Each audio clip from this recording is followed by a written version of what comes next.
Welcome to Armchair Expert. I'm Buck Rogers, and I'm joined by Gene Lightyear. Hi. Hi. Everyone will know who Bert Kreischer is when I describe a jolly man with no shirt on who does stand-up. He does not do his profession with a shirt on. Yeah. It's not for him. Thing. Too cumbersome. Too much fabric. Too much fabric. It doesn't declare I want to party hard enough. That's right. And he is all about partying. He really is. Yes. He was crowned that early on. Yeah, once really you get that stuck. moniker in college, you got to make it a lifestyle. And boy, has he successfully. Very successfully. Bert, of course, is a host of a couple of very popular podcasts, Two Bears, One Cave, and Something's Burning, and Bertcast. And he has been in The Machine, Razzle Dazzle, The Cabin, Bert the Conqueror, Secret Time, and he has a comedy special out right now on Netflix called Lucky. So please check that out if you haven't already, and please enjoy Bert Kreischer. He's an armchair expert. He's an armchair expert. He's an armchair expert. I find it rude showing up to a podcast on time. Like when I show up on time, I go, I should show up like 5 minutes late to let them get settled. So today I was like, I didn't know your energy, so I didn't want to like assume because I was like, but because like when I get to do a podcast, I'm like, when I say 2 o'clock, it means I'll get there at 2 o'clock. Yeah.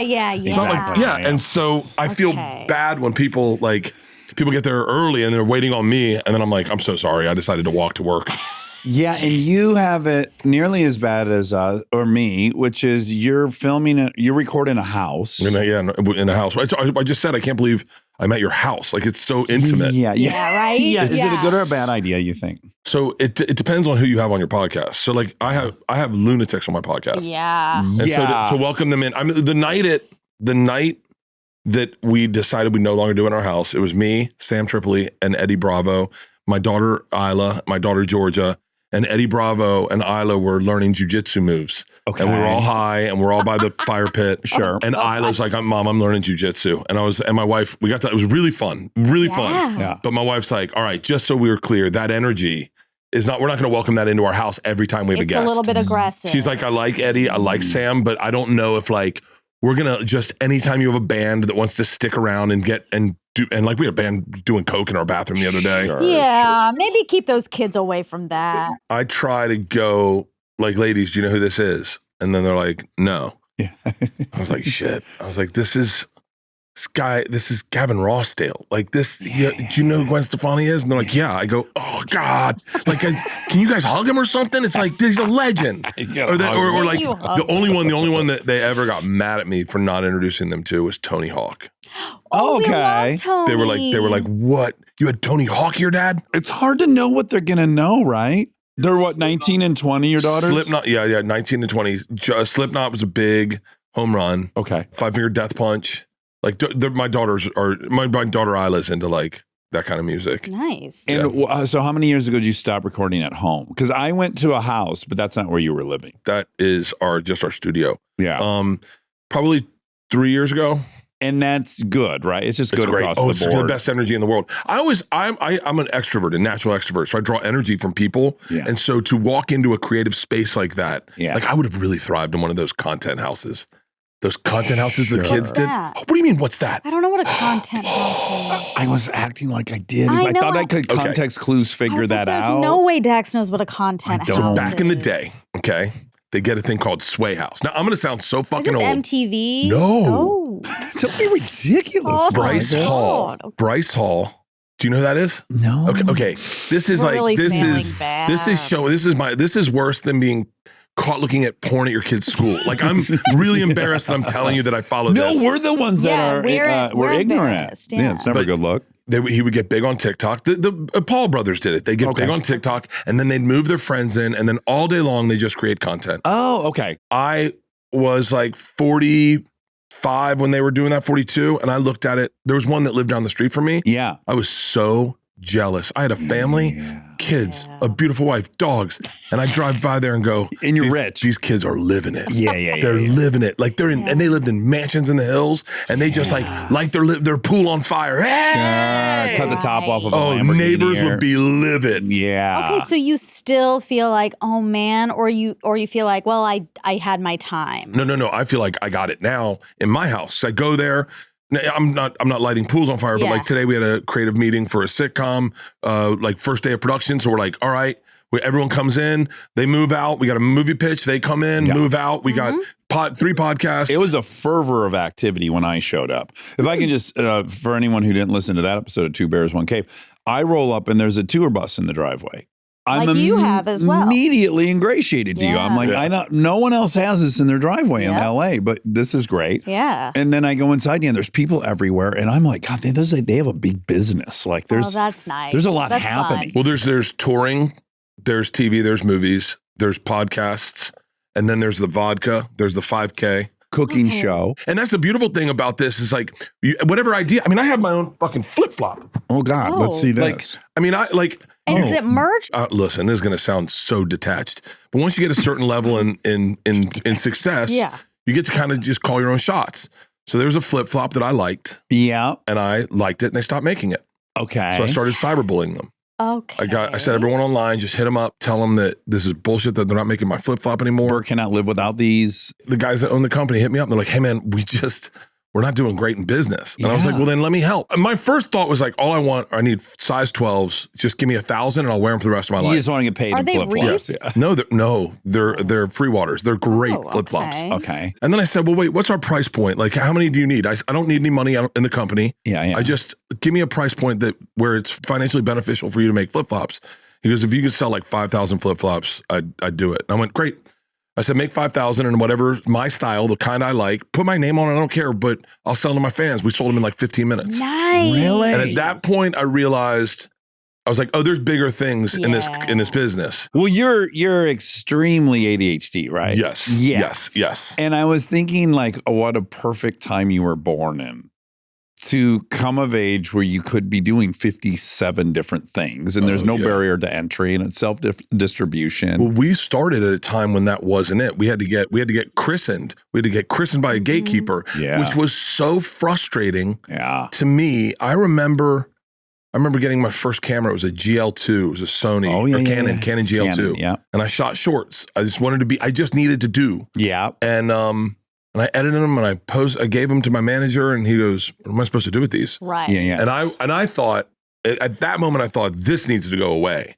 Whatever, because I was like, I know I see stuff and I like it. Yeah. And I was like, what about the guys from South Park who made the Jesus Fight Santa Claus? They Right. made something. Now everyone sees it. Why can't? Yeah. I got really bored when I was at Travel Channel, really bored. Uh-huh. And I started doing a vlog. I got really into like Casey Neistat, Mr. Ben Brown, Fun You're for so Louie. good with names. I just got to say, Dude, I've been the watching people- you all day on different interviews, and your recall for people and how much you're abreast of every comedian that's working, all that. It's kind of staggering. I can tell you things I like.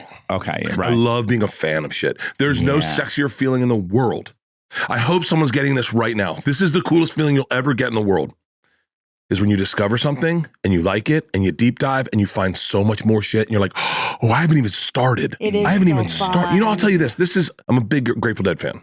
I've been lucky enough to be around them Yeah. a bunch, Dead and Company. I'm seeing them in March 18th at You the, went to the Sphere, at I the Sphere. assume. I'm going to the Sphere. I'm going back Will to you the do Sphere. drugs when you do that? Because you're not into no. drugs. I'll drink, but I You won't do like mushrooms or something for that? No. It also feels scary at the Sphere to be on anything. The Sphere is that's fucking. already You don't need so- anything. The Sphere is that good. Exactly. I got so moved at the Sphere for you too that David Copperfield left our box. Because I was crying aggressively. you were. My daughters could not stop laughing. They were filming all of it, and I was just sobbing. I'm very emotional. The older I've gotten very emotional. Yeah. But I'm a big Dead fan. I love when you discover something. Yeah. And so for me, it was vlogging. I've discovered Casey Neistat Uh-huh. and Mr. Ben Brown. When I found these guys, I got turned on, and then I was like, yo, and I started deep diving them.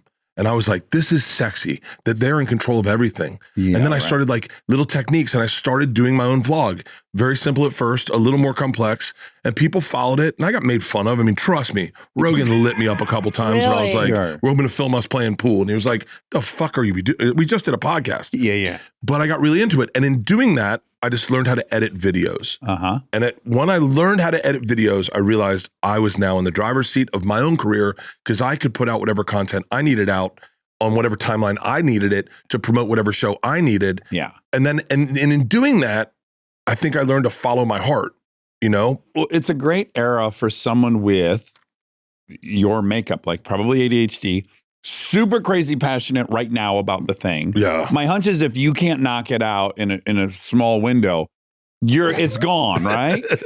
Like if you've got you get struck. Is that fair? I had a put pilot. For anyone that knows in Hollywood, that means we're making your pilot. They buy it with the commitment to make the pilot. At NBC, shout out to Tal Rabinowitz. I knew her when she was assistant. I walked into the room. She's now running NBC. And she was always cool. She was like, you don't have to say less. Yeah. Done. And then Tom started fat shaming me. My best friend started fat shaming me. What year was this? This was 2016, I think. Okay. And I had just gotten fired from Travel Channel. I already knew how to edit everything. I knew how to vlog. Yeah. And Tom started fat shaming me. And I was like, I know Tom doesn't know how to do any of this shit. Yeah. I'm going to destroy him. And so I started fat shaming him. And at one point, my manager and agent called my wife and they were like, hey, we need Bert's notes on the pilot. And they're like, and she was like, oh, he's done. And they're like, what? She was like, it took too long. He's done. He's on to this fat shaming thing. Yes. It took too long. He's out. Yeah. So he's not going to do it. You're white hot. Oh, But it's got a real short half-life. if it's not there right away, I'm on to the next thing. But what amazing technology that has sprouted up where you make real-time content and it can be released that day and you see the results of it and then you're on to the very next thing. Like this is not a personality type that works under the old paradigm. No. All right, but let us start at the beginning. Shoot. Tampa, Florida, Yeah. 1977, November. 72. 52. I'm 1972. 72. Yeah. Yes. I'm 75. I made you younger than me. My That's two flattering. writers on my show were like, you're meeting Dax Shepard today? And I was like, yeah. And they're like, how old is he? And I went, I don't know. I was like, probably like 40. And they're like, he's fucking 40? And I was like, I don't know. And they're like, you were just with him. How do you not know how old he is? And I was like, I think he seems young as shit. He's got a full head of hair. He's jacked. Look at you. That's so nice. He took the 40. steps 2 at a time on the way up to the studio. Oh, you shaved 10 whole years off. How Yeah. nice. Yeah, that's really kind of you. Okay, right. So, well, and then I just gave you 5 years. So, okay, so 72, November 72, you arrive St. Petersburg, but then we get to Tampa. Yeah. I shot my special in St. Petersburg. Specials comes out on Netflix March Lucky. 18th. Lucky. And I shot it in St. Petersburg. Very emotional. Okay, so Tampa, Florida. Dad was a real estate attorney. Yeah. Yeah. So was he crushing? No. My dad doesn't like me talking about this, but he didn't listen to your podcast. he's so not I think gonna we're hear it. safe. Yeah. I was talking about it on Rogan one time. Yeah. And Rogan's he like, got bummed. Rogan's like, can't be real. So I call my dad. I go, hey, yo, Dad, do you ever represent ... Yeah. And he's like, yeah. And I was like, cool, I'm on Rogan. He goes, what? Don't fucking tell people who buddy, you can't tell people who I represented. But they have a building right on this road. The people he real estate? represented Yeah. have a building on this road. Very big building. A mile that way. Scientology. Easy. Oh, good job. Wonderful. So he met an author. Oh, he met an author. Met an author. Okay, So wonderful. that far And early the author days. loved boats, lived on a boat. I mean, you would think the guy lived on a boat. And then he did build the boat he lived on. Yeah. We lived in like what I would say a white trash neighborhood. And I apologize if there's anyone that grew up with me. Not my second neighborhood, not Faircloth Estates, but the first neighborhood was like white trash. I remember in first grade, I went over to this dude, Darren. I was in first grade and we used to play football together. Darren lived on that street and he was with a chick. And I just went up with my ball. I was like, yo, we playing football today? And he's like, buddy, I'm fingering a girl right now. And I was like, my bad. In first grade. First grade. Oh my First grade. Wow. I hope she was in second grade at least. No, he wasn't even in first grade. He had to be in like 8th grade. He was like, they were older. They were older. Oh, Yeah, I thought they he were was older. a I'm sorry. fellow That story came out weird. Yeah. I know. I was like, oh my God. That's like when I said to someone, no, I was drinking with a bunch of minors. And they're like, what? And I was like, yeah, they were fucking fun. And they're like, where were you? I said, West Virginia. I go, I mean, we got, miners. yeah, it's coal miners. And they're like, Oh my whoa, God. what are you doing? Grew up in white trash. My dad gets this one client, promise of big money, buys a house for like, I'm going to say like 100, I don't even know, $130,000. In 82, that's a big lot. timing. It's big. Yeah. 3 bedrooms, office downstairs, on a lake, Dry no level? pool. On a lake. On a lake, no pool. Okay. You had no Yeah. pool. Well, that was our pool. And so, Gator pond. dude, there are signs that you grew up in Florida, and it is you are hyper aware of gators and snakes. I've never once walked across my lawn and not watch where my feet land. Yeah. That's Florida. That's Florida. And I never have gotten in a fucking lake and just thought this will be fun. Right. Going water skiing as a kid, you go water skiing, you're like, get me, feet up. I don't want to get eaten. It was terrifying. Oh, my mom will like that I tell this story. She was water skiing in Florida as a young 20-something-year-old. And as she was water skiing, she saw alligators. And then she fell and she was too terrified to let go of the tow rope. And she was drugged behind the boat so long that it gave her an enema and she shit her bathing suit. That's Florida water skiing for you right there. Public enema number one. You might shit yourself while water skiing. Dude, Florida's so fucked up. I think Florida and Australia are the closest cousins you get in the world. Ooh. Australia, everything can kill you in Australia. Everything kills you. The weakest people in the world, Germans. Oh, Why, interesting. That's a hot there's take. nothing scary there, you're saying. Nothing. Wow. They don't even have wolves. You look at, in Australia, I swear to God, in Australia, have you ever been to Australia? Oh, yeah. Every sign, especially in Northern Australia, every sign is written in English and in German. Because Germans have lived this like carefree life with no snakes, no alligators, they have deer. Yeah. They have deer and maybe a raccoon. Maybe, I don't know. maybe. And so they go, this water looks fun. And then gators got them in its mouth. And crocodiles Great just, whites. I mean, yeah, it's teeming with man killers down there. fucking Australia is dangerous. Yeah, it is. So as a car guy, the weird thing is I would go to Florida and everyone drove a Mustang Notchback LX 5-liter. They were only sold in Florida. People always got a hatchback. I don't know why they all like that. Yeah. But it was all kids living with their grandparents because their parents had kicked them out. I mean, there's a huge contingency of people just living with their grandparents, which is a wild group. Were you running into that a lot or no? I was not. Okay. That's more Central Florida? No, that's more Northern Florida. Okay, like Orlando. I think, like they're a little like Ocala. I was in Sebring a lot. Okay, that's also, I think that's South Florida. So that's Southwest Coast Florida. Yes. Southwest Coast. No! Where's It's Sebring? Central, mid-state. We'd fly into Orlando. You're not watching this, that won't be entertaining. But the look Monica just gave me because anytime I talk about geography, which I can't resist. Like 14 minutes. And she's like, no one gives a flying fuck where Sebring, Florida is. And she's right. She's absolutely, but we care. I just said to someone the other day, the best geography joke ever was Homer Simpson when it's like, Canada. And he goes, who cares about Canada all tucked away down there? Exactly. Back to Tampa. So Dad has this client now. That's all we can say about that because I certainly need to know more. I read that book, Going Clear, and him floating around on a fucking way boat. to dance around it. Yeah. It's a weird thing is like, because, things that seem interesting in your life are just your life. And you're like, I don't really remember. Yeah. But all I know is that we got to move into a nice house in a nicer neighborhood.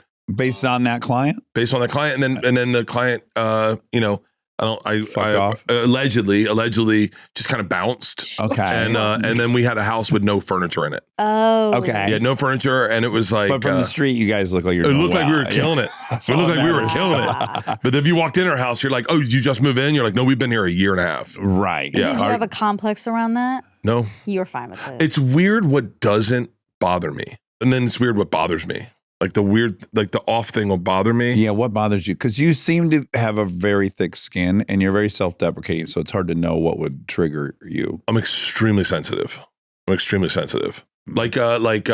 I'll give you a perfect example. When I talked shit about you on Two Bears, Yeah, right. and then I heard that it came to you, I got really upset about Wait, it. I don't know this. you don't know the fun bit. whatever. Oh, we have to talk. We are definitely talking about Well, quite simply, I had been told in comments that I got made fun of on Two Bears by Bert. It was just Tom lights me up and like pokes me. Sure. And then I like talking wild on a podcast. It's part of being on a podcast. It's the excitement of And it. he's like, Dax Shepard's fucking killing it. Maybe I'll get him on here as a guest bear. And I was like, fuck Dax Shepard. He was like, what? And I go, dude, he just started podcasting last week and it's the number one all podcast in the legitimate. world. Yeah, it's all very legit. I go, what? I've been doing this for 9 years. 9 fucking years. What's funny is that when I'm aware of that and I come to expect that, but then I see somehow I see a video of Bert telling a story where he said, I feel really bad that I made fun of Dax Shepard, and that he did this incredible thing, which he sent me merch, which I didn't do, but an armchair he did. Wait, what? Someone sent him our merch. Oh, our merch. Yeah. Oh. And he thought it was from me, and he was like, "Oh, what a it cool!" destroyed me. Oh. It was during the pandemic. It was during the pandemic, and I got it, and in my PO box, and I was like, "Oh my god!" And I was like, "Dude, first of all," and here's the thing: is like, I am like a day one ride or die for Dax. Like for real.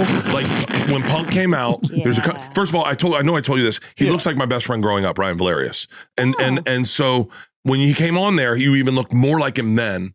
And I was like, that's my guy. Anytime you showed up in a movie, that's my fucking guy. Yeah. And then it's like you expect your movie stars to just stay movie stars and not get in your lane. And when they get in your lane, you're like, dude, you're already a fucking movie star. Yeah. You're already married to a fucking movie star. All of it, I totally understand. Of course. And I would be fucking annoyed. And then we hashed this all out on his show, and it was lovely. But it's like the second. Like I've done that to a few people. And so when it happens to me, I understand it more. Yeah. But it's helpful, right? When you go like, all right, it's the same thing I did. I don't even mean it. Yeah. They probably don't mean it either. Yeah. You're looking for a funny take. Like I went off on alcoholism. I went off on people who'd quit drinking. Right. Sure. Did you hear this? It was bad. Anyone in the program got really upset with me. What were your points? My point was, if you're thinking about quitting drinking, don't. Right. It's not the alcohol, it's you. So have a drink and let's figure this out. Let's talk it out over drinks. Listen, my whole point was, I know so many people who have quit drinking but didn't fix the problem. Well, I agree with you there. And so and I go, so let's not say it's alcohol, okay?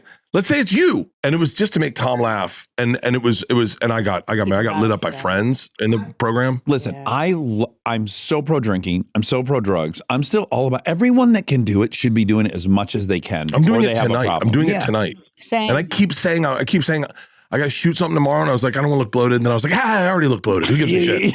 People are gonna recognize me if I'm not bloated. Kind of bloated and a lot of bloated. I have to drink to keep up my personality. No, but like that one bothered me. But what I would say about that point is simply to address the you that is the problem, which I would agree with. Yeah. It's best to do that not drunk. You're not the most objective version of yourself when you're trying to do some self-analysis. Is when you're feeling very confident and better looking than you are. We were in Orlando, and I had tied one on really heavy the night before, and we had to do a podcast at 8 a.m. And I sat down and I was off. I go, I need a 6-pack. And Tom's like, what are we doing here, buddy? And I was like, you know what? Fuck you. And he was like, this is before the podcast. He's like, what? And I go, bring it up. Say something. I dare you. Yeah. And then they bring in the thing, and he goes, what do you think? Maybe it's a little early to have a beer. I go, you know what? And then I went on this rant. And then a few people that I really care about that are in recovery reached out and was like really upset. And I was like, and that bothered me. Yeah. And then it went viral, and I was like, nah, fuck you. I would have never shamed you for it. Danny Trejo stood by me. He was like, yeah. He's like, yeah, you got to fix the problem in you. It's not the booze. And he goes, if it's not that, it's going to be jerking off or sex or gambling. We'll just talk to anyone in their first year of sobriety. They're either fucking nonstop, they've started online gambling or something. The best feeling in the world is gambling. Oh, scary. The heart race, the fucking. Like where you've had to battle it or no? No. Okay. Just the when you got the nuts. Yeah. And your cards are on the table and another card lands and it's your card and you don't know what he has and your heart is nothing in the world would I trade for that moment. I remember my number's 11. I always put money on 11. I put $100 on 11. And I was during the pandemic, I was in a casino. I put $100 on 11 and lady had a mask on, just kind of looks over, looks at it, looks at me, all eye contact, right? Oh, beautiful moment in a movie. Just Uh-huh. Spins it. She's watching it. It hits 11, and I watch her eyes dart like, and me and her. And that feeling of hitting 11, and I've had 2 children, better than the birth of either of them. Sure. It felt so good. Yeah, and it's then hard to compete. I split it with her. Oh, Oh, beautiful. So that's that's a $3,600 payout? Yeah, and Is I it 36 should never to have 1? split it with her because she doesn't get it. It goes to the fucking house. No, they get their Yeah. tips. No, she doesn't get the 50. She puts it in the bucket. Dot, dot, dot, dot, dot, dot, dot, dot. We You got to, should've got we're her going to fact Venmo. check that. They got to get their It's like tips. if you gave money to a homeless guy on the side of the road and he goes, yeah, I'm going to split it with all of us. You go, ugh. Well, I want you to have it. I like I get I like first that. of all, what scenario did you just paint? There's no way any dude is like, I'm sharing it with all these people. I used to do a thing called wait staff raffle, right? Okay. So I just did it as a lark because I was the first time I ever sold out a show. It's the very beginning of me starting to sell tickets. And there was a snowstorm and I got bonused $100. And I went, ooh, I'm going to, or maybe it was more, but I had $100 in my set. I'm going to give it to the whole staff. And then I realized, well, it's only $10 a person. It doesn't seem that big. It's not that And then I said, I'm exciting. going to give it to one person. That's the That'll sparkle. change your day. That's the thing I look for in life. Like if I'm addicted to anything, it's the sparkle of a moment. Yeah. The pop, the sensation when you go, for me, you know? Yeah. And so I said, you know what I'll do? And I got on stage and I said, here's the deal. This wait staff, they've been busting their ass and they're going to probably walk with maybe $120 tonight, which is good money, but we can make one of them really feel the moment. So what I'm going to do is I'm going to pass around my hat and just put in whatever you have. Just don't take it away from your tip. Just if you got like 10 or 20, just throw it in. $5 is fine. And I'm going to put $100 in. Nice. And we got like $700 that night. And we pulled a name out of all the wait staff. Oh, this is so One fun. girl That came is up on fun. stage and she starts crying. This is a fucking powerful moment. I don't know if you'll get it as much as me because you weren't never a poor dad, but she said, oh my God, this is amazing. I get to buy the nice car seat now. Oh. As a poor dad, I remember Uh-huh. going to Target with Yeah. Leanne when we were broke, And looking at car sweating seats, over and you'd it. see the Having to good car decide. seat, and you go, this is my baby's life, Yeah. and I got to get the cheaper one because I'm a fuck up. Right. And so Yeah, that's a lot. Yeah. So wait, it gets better. You ready for this one? And you can find this one online. This one's even better. So I start doing it, and it's fun. Yeah. And I tell him, I said, we'll do it every show, and like 5 of you will walk away with like $1,000 a night extra. And they loved it. Yeah. And then we were in Louisville, Kentucky, and I do it late. It's the last show on Sunday, and we've been doing it the whole week. And I pull a name, I go, Kevin. And then you don't want dudes to win. You don't want a guy to win. You don't want dudes. There's And already a pay gap. Just go make some money. And he's black. You don't want black dudes to win. No, You don't want black I dudes to win. disagree now. Now it's where we disagree. You're talking to a pro. I put my 10,000 hours and I'll tell you why. Okay. Black guys have a hard time with vulnerability. And so they're going to either try to be funny or they're not going to share like a white chick or a black chick will share. Okay. Black guys are a little standoffish. So Sure. I go, okay, but it's Kevin. I go, Kevin. And I improved 100% wrong. Yeah, I had a hunch. He gets up. Not on firm ground with Yeah. this opinion. I was thinking I was going to go down as a racist. I know. I was like, And then when I said, I'm going to keep the money, they've had enough. yeah. So They've been handed everything. Yeah, fucking born on third base. So I bring him up on stage and he is trying to hold it together. Yeah. And he's like, good looking out. Thank you. You can find the video online. And I'm going to over exaggerate for you listening because I want you to feel it. But you can watch it and it is just as moving. And I go, Kevin, you seem a little emotional. And he goes, no. I said, oh, I'm going to get emotional telling you this. And he goes, no, I'm good. I said, buddy, I'm looking at you. What's going on? And he goes, no, I'm good. Thank you, everybody. Thank you. And I said, what are you going to do with this money? And he said, Saturday is my daughter's birthday. Now I get to throw her the party she wanted, and I get to be the dad she thinks I am. Oh, Yeah.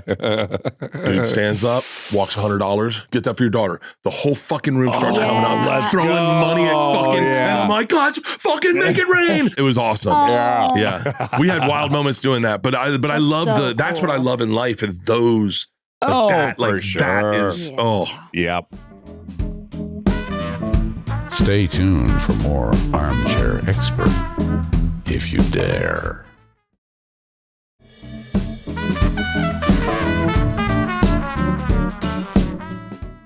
Okay, we must get to how you're here. So Tampa, Jesuit school, shocker to me. Loved it. Define me. You describe yourself as a dum-dum all the time. It's kind of part of your onstage persona. You can't get to a Jesuit school and be a dum-dum. They specialize in making people very critical thinkers, challenging of opinions. No, this is You'd be shocked at how many dum-dums are in my phone right now. that are all Jesuit graduates. Dude, the funniest dudes ever. Yeah. The funniest, my group of friends in high school, without a doubt, were the funniest individuals I've ever known in my life. So then you go to Florida State, Yeah, and this is important. You go to Florida State, and you're there for how many years? 6 or 7? 6.5, 7. 6.5. Year 6 of his enrollment at Florida State, Rolling Stone is in search of the biggest party school. They do an article, and they crown Bert the hardest partying guy at the hardest partying school. That's a crown. And you kind of have a moment of like celebrity all of a sudden in your 6th year. It's the best. It's my first taste of celebrity. Yeah. And I'll tell you, it was intoxicating. And clearly every kid on that campus read that article. It's got to be the Everyone did. biggest news possible that they got crowned that. Everyone did. So it was a different time then. I mean, I think the Real World and Road Rules was around, but like celebrity wasn't as attainable as it is now. So yeah, it changed my life overnight. It changed my life. I mean, every publication wanted to write about me. There were like these magazine tabloid news shows that would happen at like 5 o'clock in the afternoon, 6 o'clock in the afternoon, American Journal. And like they all flew down and they spent time with me. Oprah wanted me and my parents to do it. Oliver Stone optioned the rights to my life. Stop. He got optioned the rights to his life. I met Oliver Stone. This is the most bizarre. It's the craziest. Yeah. It's the craziest. It's the craziest set of life experiences you could ever imagine having, especially as like a 25-year-old kid. Is like, I had no plans for anything. Right. I didn't know what I was going to do. I was figuring I'll move to Aspen and just try to work on a ski lift or something, live with my friends. Right. And then this happens and I still didn't know what to do with it. And in the article I said I wanted to do stand-up. And now everything's painted popping. yourself into a corner. Wow. And this radio show was like, yo, we'll let you do stand-up. Now, they were doing it to watch me fail. Yes. And then they'd have content for Monday. Yeah. And they put me last on the list of 4 professional touring comics at a place called Pop Bellies, still there. I just went there the other day. In Tallahassee.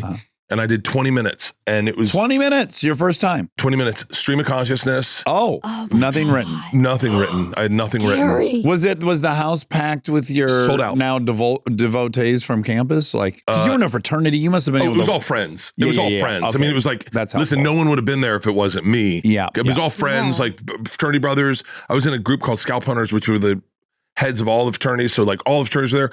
I just ran into, I was with my dad when I did the Amalie Arena in Tampa. And Derek Brooks, you know who Derek Brooks is? No. A Hall of Famer, played for the Bucks, played at Florida State. Okay. He goes, he says to my dad, he goes, it's amazing to see where he's at now from where he started. My dad goes, huh? And Derek goes, I was at his show at Pop Bellies. I was like, you were at my show at Pop Bellies? He was like, yeah. I was like, shit. So yeah, it was crazy. But I did great. Radio show offered me a gig on their show. They're like, we thought you'd bomb. Why don't you come in, do third mic? Wow. This is nuts because normally you're chasing fame and it takes forever and then you maybe get it or you don't. Fame found you. Yeah. You're like, oh, I like this. How on earth do I keep this going? I don't know. This sounds shallow. I don't know why, but I'm predicating it with this. It sounds shallow.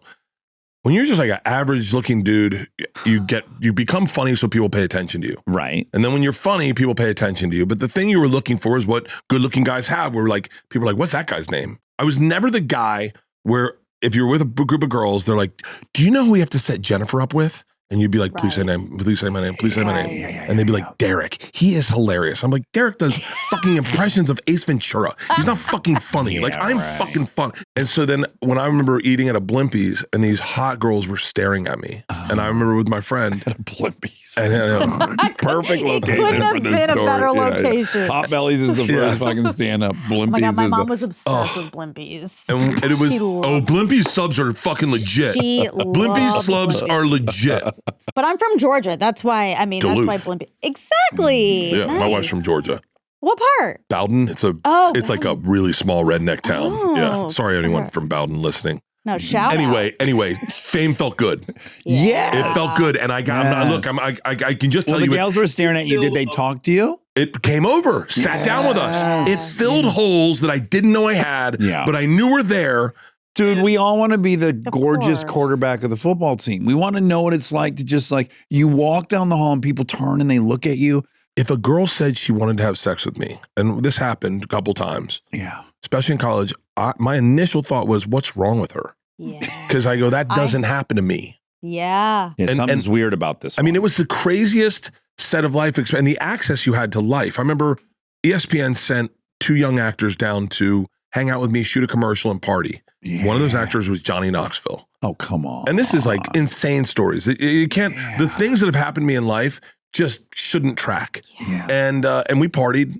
He showed me Can't Kill Yourself videos of them trying to break beer bottles on their head. And we took pills, we drank. He threw himself down a flight of stairs. We ended up dressed as women. Yeah. And oh my God. The original content house. it was like everything you wanted to be in. Like, and it was like you'd go to a bar and the football team was there and they're You like, remember of Jackass for a night? Yeah. Well, this is before Jackass. It was before Oh, Jackass. it's fucking, Wow. it's probably 5 years before Jackass. Oh, wow. Yeah. And he pitched me, I know this sounds fake. Yeah. But Johnny knows this is real. He was writing articles for Big Brother at the time and he pitched me Jackass in his kitchen. Oh, I was like, wow.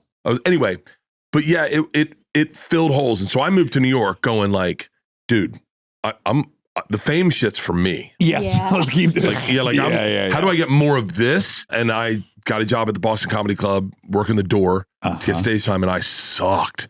And I was like, okay, hold on. Yeah, no friends there. Yeah, and it looked like fame all of a sudden was really fading quickly. Right. Like, you know those pictures on Michael J. Fox where his brothers and sisters where their legs start disappearing on Back to the Future? Back to the Future, yeah, it was yeah. just a picture of my head. Yeah. Everything was gone. I was like, yo, if I don't get famous quick. You realize you were on minute 17 Yeah. of the 15 minutes. Oh. Yeah. You're like, uh-oh. I mean, I auditioned for MTV's Who Wants to Be a VJ. Do you remember that? Sure. Yeah. With yeah. Dave Holmes and Jesse. Like I was like, this sucks. And then I started getting good at stand-up pretty quick, quicker than I should have. Well, let's talk about your dad, though. Yeah. 1 second, because I know this part from when I was on your show. Your dad lets you have it at one point. Yeah. And this to me on the surface sounds like the wrong approach, but it really worked for you. It really worked. Tell Monty what happened. On my 26th birthday, I woke up, no air conditioner, in New York on a leather couch. Hungover. My day hungover as shit. It's 8 o'clock in the morning. It's probably later, probably 9:30. And the phone rings and I'm like, all right, it's my dad. I look caller ID. He probably just wants to wish me happy birthday. And so I'll let him do it and I'll go back to sleep. I was like, hey, what's up? He was like, you are a tremendous piece of shit. And I was like, what? He goes, I just perjured myself in court. I perjured myself. I have never perjured myself. The judge said, Mr. Kreischer, how's your son doing in New York? And I said, fantastic, Your Honor. That's a lie. You have no humility. You are a fucking party boy. You have nothing. You don't deserve what you have. And hey, buddy, I mean, he really broke me off in a way that I was like, now I'm sitting up, sweating still. And I'm like, I go, it's my birthday. Yeah. That's Daddy. a fair response. Daddy, it's And he my goes, birthday. I know what fucking day it is. Are you fucking kidding me? That's why I'm calling you. And I remember saying like, well, how do I fix it? And he goes, you can't. You can't. You can't. He goes, I fucked up and it's my problem. I fucked up. I'll deal with it. I'll help you out. We'll figure this out together. But I fucked up. So just have fun. Be a party boy. And I was like, hold on. Oh, even worse. Oh, He's resigned. And by the way, he wasn't doing like the fake thing of like, it wasn't reverse run away, you psychology. stupid dog. Like he was like, really like, get the fuck. He had like given up. You're completely. a fucking mulligan. You are Oh my a failure. God. You're going to be a failure forever. Let's game plan that. Yeah. I was like, hey, Dad, stop. I was like, for real, I want to fix this. And he goes, you don't have the skills to fix it. You don't have, what you need is humility. That is what you don't have. You're too proud to do what someone that wants something will do. And he goes, and I fucked you up, man. I fucked you up. It's my fault. You should have worked in warehouses. You should have done the hard work. You didn't do it. So I fucked up. And I was like, hang on, tell me what to do. This is like a rough one. I remember my sisters laughed out loud when I told him, I go, tell me what I need to do. And he goes, if you want my advice tonight, you go to that comedy club you go to and you ask for a job. You tell them you'll do anything. You'll mop the floors. And I go, okay, I can't do it tonight because I have a birthday party planned. And he goes, One more day as a piece of shit, please. He goes, yeah, it's like a junkie going, can I party on the plane? I already bought some. Can I get through that and we'll go to treatment after? He goes, you don't deserve a party. Oh, man. He was He fucking. goes, what are you celebrating? My sisters are like, that's so dad right there. What are you celebrating? And he goes, you've got nothing. You're a piece of shit. That article was 20 months ago. Oh, Wow. it was. Oh. And I said, okay, I'll do what you said. And I said, but Dad, what if they say no? And he goes, doesn't matter. You just fucking go. Yeah. So I went to the club, went up to this guy, Louis Schaefer. I said, hey, my name's Bert Kreischer. And he goes, I know who you are. And I said, well, I've been hanging out. And I just thought, I would like a job. I'd like the opportunity to do stand up. I came to be a stand up and I'll clean up. I'll mop up. I'll put chairs out. I'll do whatever you want. And he said, can I give you my advice? And I said, sure. He said, move back to Florida. And I went, ooh, Oof. okay. So, but you know what I was like? I was like, cool, job done. Call my dad in the morning, go, hey, didn't work, big guy. So I went to the Bag It In, had a drink, went down to McDougal Ale House, met my friends, celebrated my party, woke up the next day, called my dad, and I was like, didn't work. And he goes, perfect. I said, what? And he goes, you show up again tonight, you say the same thing. And if he stops you, you say, here's the deal, buddy. I'm looking for an opportunity, and I'm going to keep asking you this question every single night for the rest of your God-given life until you give me an opportunity. Yeah. So I go, Dad, I'm gonna look like a fool. He goes, no. I remember him saying this so pivotly. I go, I'm gonna look foolish. And he goes, no. He goes, I want you to think about a young black kid in Harlem who doesn't have the gift, everything that's been given to you, and think how hard he's gonna fight for that opportunity. And I went, okay. And he goes, so you think how lucky you are. So I walked in the next night and I was like, hey, Louis Schaefer, my name is Bert Kreischer. And he goes, didn't I tell you to move back to Florida? We I go, did this, partner. We did it last night. I go, hey, man, here's the deal, okay? My dad called me a piece of shit yesterday. I was supposed to have a party. I didn't even really get to have a party. Like, not everyone showed up. And I was like, It was easier in college. this seemed so much easier when it was given to me. And working for it seems so difficult. And he said, all right, here's the deal. I'll put you out front and you bark. If you can bring in like 20 people, I'll give you $20. I'll give you $1 for everyone you bring in. Yeah. And I'll put you on at the end of the night. And I went, deal. If you're a comedy fan, this is fascinating. Two things happened that night. Patrice O'Neill, Rich Voss, Jim Norton, and I think Bobby Kelly were standing on the side of the street. Do you know who Patrice O'Neill is? I know Patrice. Patrice was catcalling women. Mhm. And I said, and now I'm working the street and I don't know these guys at all. Right. And I said, I can't believe you think that would work. Because I've never seen a catcall because I grew up in Florida. It's about foot traffic. We don't have that. Yeah. Right. And so he goes, shut the fuck up. And I was like, that's not how you'd hit on a woman. It sounds aggressive. And he's like, what would you do? And a beautiful woman, probably 35, comes walking down the street. And I said, how you doing, ma'am? You look tired. Now I had to go talk to her anyway because I tried to get her to the club. Yeah. I said, you look tired. Why don't I take you out and I'll buy you a glass of wine and I'll listen to your day. And she went, I'm okay. And they made fun of me. Yeah. She heard them make fun of me and she came back. She goes, you know what? I'll take you up on that glass of wine. Wow. And I looked at her and I went, I can't. I don't know what to do. I go, I just got my dream job. Yeah. I just got my dream job. My dad called me a piece of shit yesterday. Everything's working out. I can't throw it away for you. Yeah. And I went, I can't. And she went, for real? And I went, no. And she walked away and I went, fuck. Louis Schaefer's like, you got a job. He's like, you come every night. We'll put you up. 6 months later, Will Smith discovered me, gave me a development deal, and I moved out here. Holy shit. Now I'll tell you the thing, and I'm sorry to run my own interview, but I'll tell you the thing that I think is interesting in this. Now I'm on the track to fame, right? Development deal with Will Smith. I'm hanging out with Will Smith all the time. I'm with Will Smith. Yeah. He's introducing me to everyone as his guy. Aw. I'm like, fame's right there. It's gonna happen again. I get a TV show, the FX X show, and I'm on TV every night. Yeah. Like I'm like, boom, things are happening. I'm meeting Sammy Hagar and Slash, and I'm meeting famous people. Yeah. And one day I'm sitting in my car on the corner of Franklin and like by Vine, kinda. And I'm like, and it's beautiful, beautiful winter day in LA in the morning. I'm driving the set. I have a Jason Williams jersey on. I'm in my White chocolate, Jason Williams? White chocolate, Jason Williams. Okay. Fuck yeah, when he played for the Kings. Yeah. I'm in my Expedition, Eddie Bauer. I'm listening to Ja Rule. Oh, fuck yeah. Don't. Yeah. And I'm like, this is it. Yeah. And I go, I thought I'd be happier. Mm-hmm. I'm like, God damn it, man. I guess it wasn't fame. Like, I don't know what it is, but it's not fame. Yeah. It's because I've got all the things I want. I have a development deal at Fox that's ending. I have one that's starting up again at CBS. I have a TV show. I'm doing everything I've ever wanted to do. You still doing stand-up throughout this? No. You're not. And so I lose it all. Meet Leanne, fall in love. This is Wait, what, 30? What do you mean you lose it all? You get fired. It just goes away. Shows Goes away. aren't hits. I see, I see, Yeah, I see. right. All And that. so What age was that? 27 Okay. is that day. Uh-huh. And then I meet Leanne at 29. Now from 27 to 29, I get back into stand-up really aggressively. Okay. Like really aggressively. Yeah, you're like, this is what brought me to the party the first time. The lesson my dad gave me about humility was it was the biggest thing that ever helped because I was cool with sucking my pride in. Mhm. I call it the improv. And now I've been on television shows. Yeah. So like there's the cachet Yeah. for a comedy club. Yeah, of course. matters. Yeah. And then Aaron's like, yeah, I can't really just give you spots.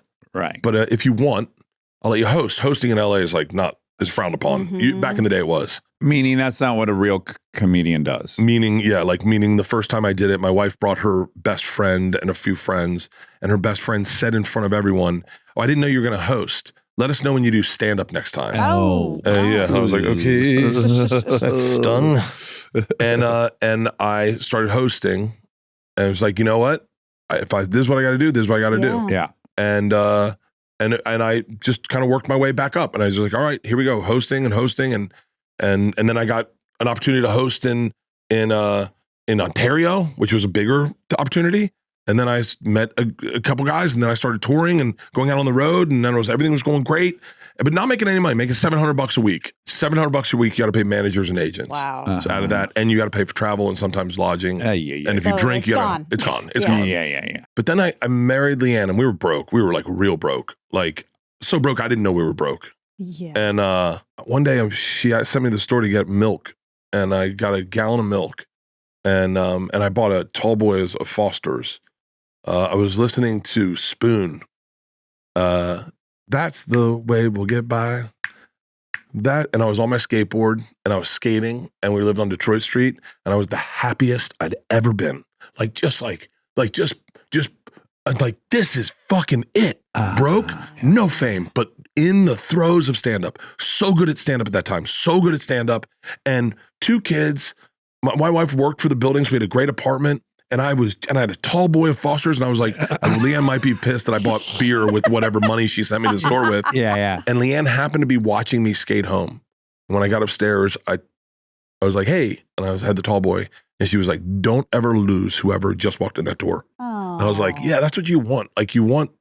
Like that's like the fame wasn't the thing. Yeah. And I didn't know that. It was the work. It's the doing stand-up was the thing I loved. Yeah. Purpose. The purpose. Now listen, I am famous now, and I fucking love it. Sure. Like Sure. it's access to anything is Well, good. I would argue Exactly. too, your particular version of fame is really fun because you're a good time Charlie. You're like a turnkey. When you show up, people are like, oh, we're partying. Like that's the association.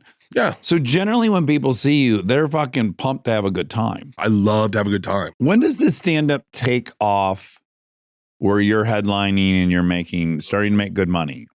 I worked for Travel Channel for like 8 years, whatever. That long? I think so. You would go to amusement parks and stuff. You would go on thrill rides. You jumped off the stratosphere and you're afraid of all this stuff. Yeah. Yeah. 8 years. I did that for 3 years, and then I did another show called Trip Flip for 4 years. But I was also like a little bit of like a rover for them. Is if they needed someone to do something, they could plug me in. I was always good. I was always good with ad sales. Okay. And I could help sell like Carnival Cruises, and then they go, well, let's just do a show about Carnival Cruises. We got money from Carnival Cruises. Right. And then that goes away.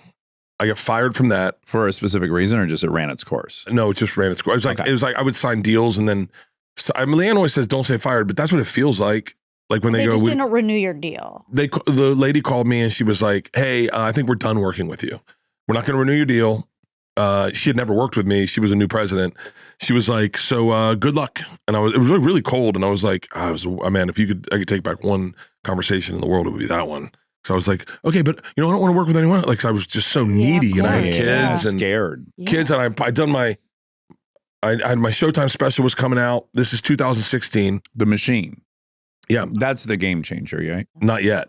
Okay. No, but here's what happened. I had the deal over at NBC, right? I lose interest in that. I'm kind of going through, I guess, what is depression. I find out, I mean, I don't know what depression feels like for real people, but like my thing of it, where it just sucks a You little went bit. down to a 7.5 for a couple weeks. Yeah, I was like, man, I'm spending longer on the toilet than I normally do. I was only able to sleep 9 hours uninterrupted last night. I put a lot of chips in this special, The Machine. I was like, this is gonna pop. And they told me when I shot it, they're like, hey, you're can we do one version with your shirt on? When did that start? You doing stand up with your shirt off? Right out of the gates? Or No. Started, I couldn't tell you exactly. I would say probably 12, if not a little longer years ago. I was in Dayton, Ohio, and it was just it was not a sold room. It was like 75 people. And I was like, this is not where I want to be in life, let alone this actual place. Yeah. And Doc brought me a 6-pack of beer and a bucket. And he's like, have fun tonight. And I heard it as like, fucking good luck. And I thought, man, these people paid money. They don't deserve to see me get upset and say I'm not happy. Right. Like, I got to be happy. Yeah. So I got on stage and Doc was in the booth. And he was playing Ram Jam, Black Betty. Black Betty. And it's just the pacing to walk the stage is pretty awesome. Oh, yeah. And it fired me up. And I got up there and I went, fuck this. And I ripped my shirt off. 75 people went nuts. I murdered a beer. I think I murdered 6 beers in a row, back to back to back to back to back. Because I kept looking at Doc. I go, one more? And the place was like, yeah. And it was a Thursday night, one show. You were like Steve Austin. Yeah. And Stone Cold. Dude, that energy...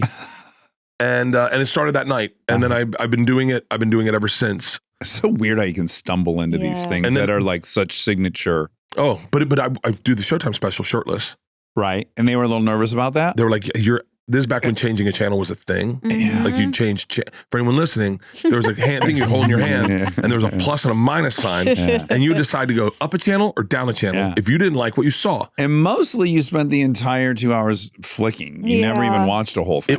This is the difference in media. Now, not to get too heady on this. When you had that remote in your hand, you were Caesar. You were thumbs up, thumbs down. It's true. Right? Yeah. So now the thing that in traditional media, where you have the remote in your hand and you're Caesar and a guy shirtless comes on stage and you go, oh, fuck that, click, is the exact opposite on the internet. You see a guy with your shirt off and you go, wait, what's that? Click. Right, interesting. And so I shot The Machine, lowest special they'd ever had on Showtime. Okay. Lowest. Oh, no, they told you that? How did you even find that out? They told us. Wow. And they were like, you could help to promote it. And I was like, huh? And like, it's tracking to be like the lowest we've ever done. God. Which means, success in Hollywood. I heard someone say this last night at the Oscars.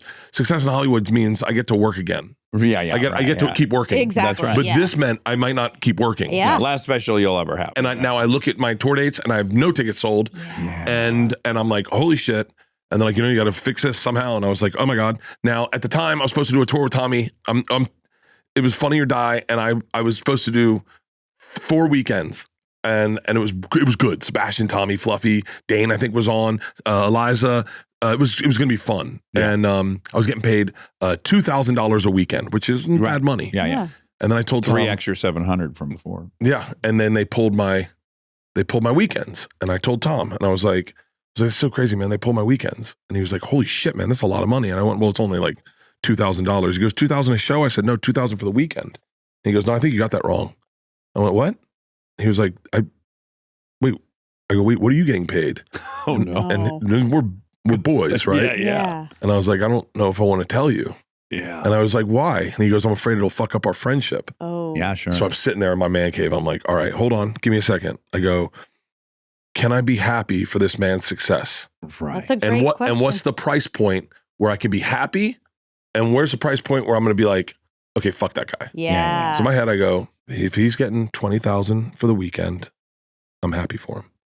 I said, what are you getting? And he goes, I'm getting $20,000. I went, cool. And he goes, a show. I went, a show?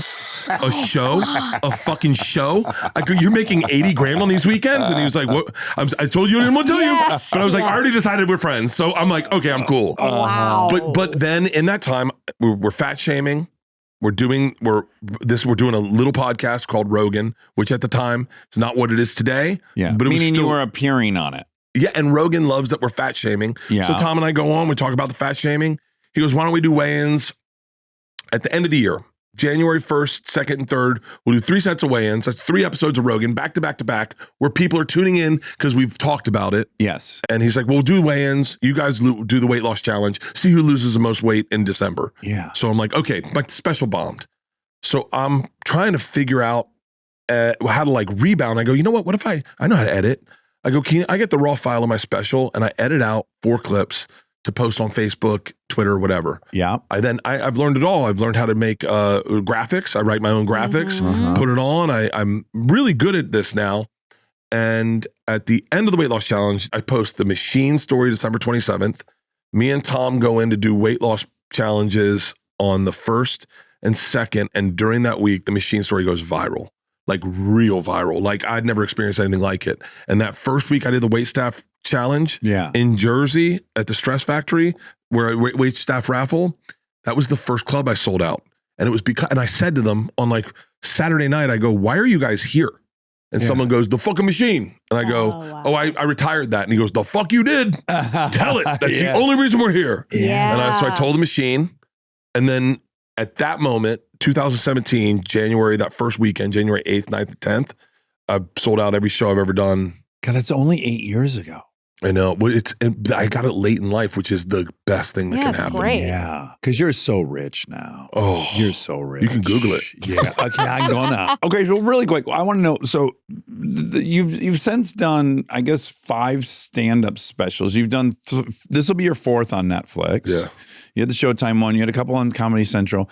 Last year when you toured, did you do a full tour last year? Yeah. That was last year was my arena tour. Okay, so how many dates did you do? I don't know. It's interesting. I do more dates than the average comic. Okay. Which is fascinating because if you look at like when they post all our earnings, you know, top 10 most earning comics. Yeah. You look at you look where I am and you're like, wow, that's impressive. But then when you look at the other comics and you're like, oh, Chappelle only did 13 dates. You're like, that's not that impressive. Like that's the thing. It's like deceptive about those things. Sure. Well, who cares? You can get it anyway. Well, who cares? But it's like I work a lot. How many dates did you do last year? I always do Wednesday, Thursday, Friday, Saturday, Sunday, 3 weeks a month with maybe a week off. I would go out on a Tuesday or get it out there on Wednesday, do first weekend.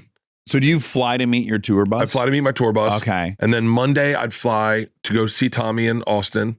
We'd do podcast Tuesday. And then I'd leave Tuesday night to go meet the tour bus. I'd do another run.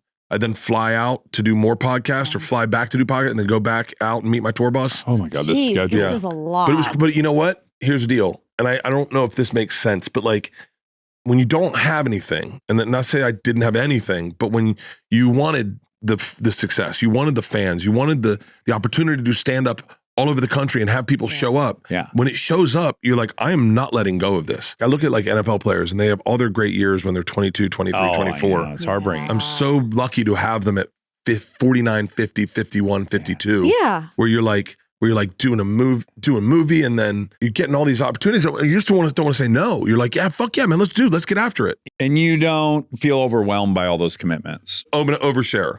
Yeah, please do. July, we were closing out our festival. It's probably a year ago. We're closing out our festival, not this last July, and the girls in Leanne were like, Cut the shit. oh, Yeah. if I'm not mistaken, I think they had a bed for me at Betty Ford. Like those are hard to come by the way. Yeah. And hadn't had the talk with me, but they're like, Dad, he can't stop working, he can't stop drinking, he can't stop eating, I was 285 pounds. And I saw it in me first. And I said to myself, let me get through this tour and then I'm going to stop. I'm going to take some time off and I'm going to clean my lifestyle up. And I'm going to still work, but I'm going to no booze, eat keto, lose weight. And so and what's crazy is randomly a friend of ours was going a little harder than I was. Mm-hmm. And he took that bed. And no one said anything to me, but I had already quit drinking like 13 days before. And the girls were like, everyone was chomping at the bit to tell me, but I'd already got in front of it. And then I quit drinking for like 3 months. I lost 55 pounds. Wow. I got in really good shape. I got really healthy and I started touring again and I was doing it in a very healthy manner. But what was happening was I've never really taken a break. Don't you think it's also dangerous when you have this thing to lean on, which is like something's working so well in your life? You're like, yeah, I'm drinking more than I should, but everything's going exactly how I would want. It's very hard to confront when everything's working. It's wildly difficult to tell someone that's bringing in Millions of dollars Yeah. to That what they're Stop. doing isn't Change. working. Yeah. No one touches the golden goose, Yeah. even if the golden goose bites you in the dick a couple times. But at the end of July, they were witnessing the same. I just shot my special, and they're like, "What are you going to do? Are you going back on the road?" And I'd planned a European tour, and they're like, "Dad, why don't you take some real time off? Right. Like really get grounded." And I didn't understand that getting grounded meant getting really lost. Like in order to get grounded, you've got to be like, you gotta be scared. yeah, you got to be scared. Yeah. With all the distractions gone and you have to sit with yourself. So I took a break, and in taking a break, I was like, yo, I'm very fucked up. Like I am like, I need distractions. I need something in front of me. I need a goal. I need to sell some tickets. I got to write a script. I got to do. And my wife's like, no, you're not doing anything. You can do podcasts, but that's it. And I was just, I've been off in a ditch trying to figure myself out. And then just recently we got at that bench press competition. All of a sudden everything started writing. So I had a goal. I understood goals, and I was like, cool. And then I had a show. By the way, you just have to set goals on the personal frontier. Yeah. Like you can still be goal driven. Just Yeah. can't be But you externally set- motivated. Yeah. You set like, They're all for me the creative frontier. It's like I can set goals creatively, but like personally, I go, I don't know, man. I don't know. My wife and I got in couples therapy.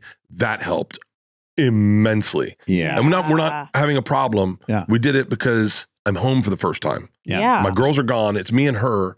We have a joke where when we wake up, instead of saying I love you, she just goes, you again, huh?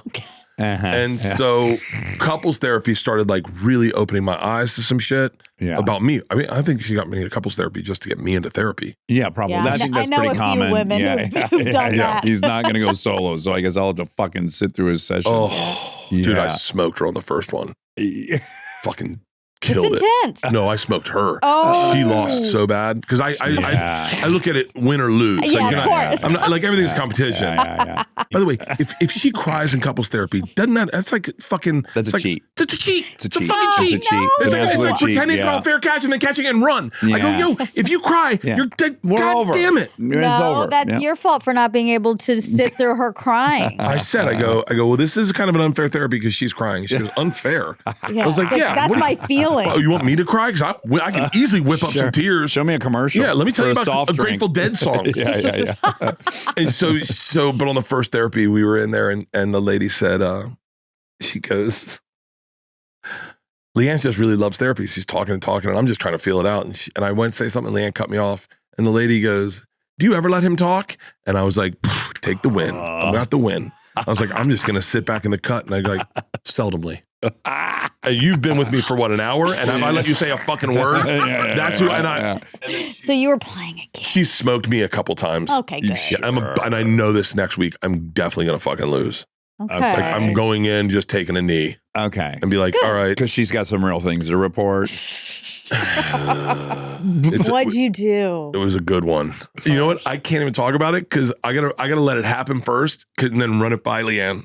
Because Okay. it was a real one. Doozy. And it wasn't my fault. Oh. It wasn't my fault, but I was like, I don't know. It was a good But one. it was. I really wish I But could it talk was your about it. fault? Leanne, we brought it up in front of friends the other day, and it started again. Oh. And I went, oh. Those are the yeah. I was like, okay, maybe I can't make a joke out of this one. Stay tuned for more Armchair Expert, if you dare.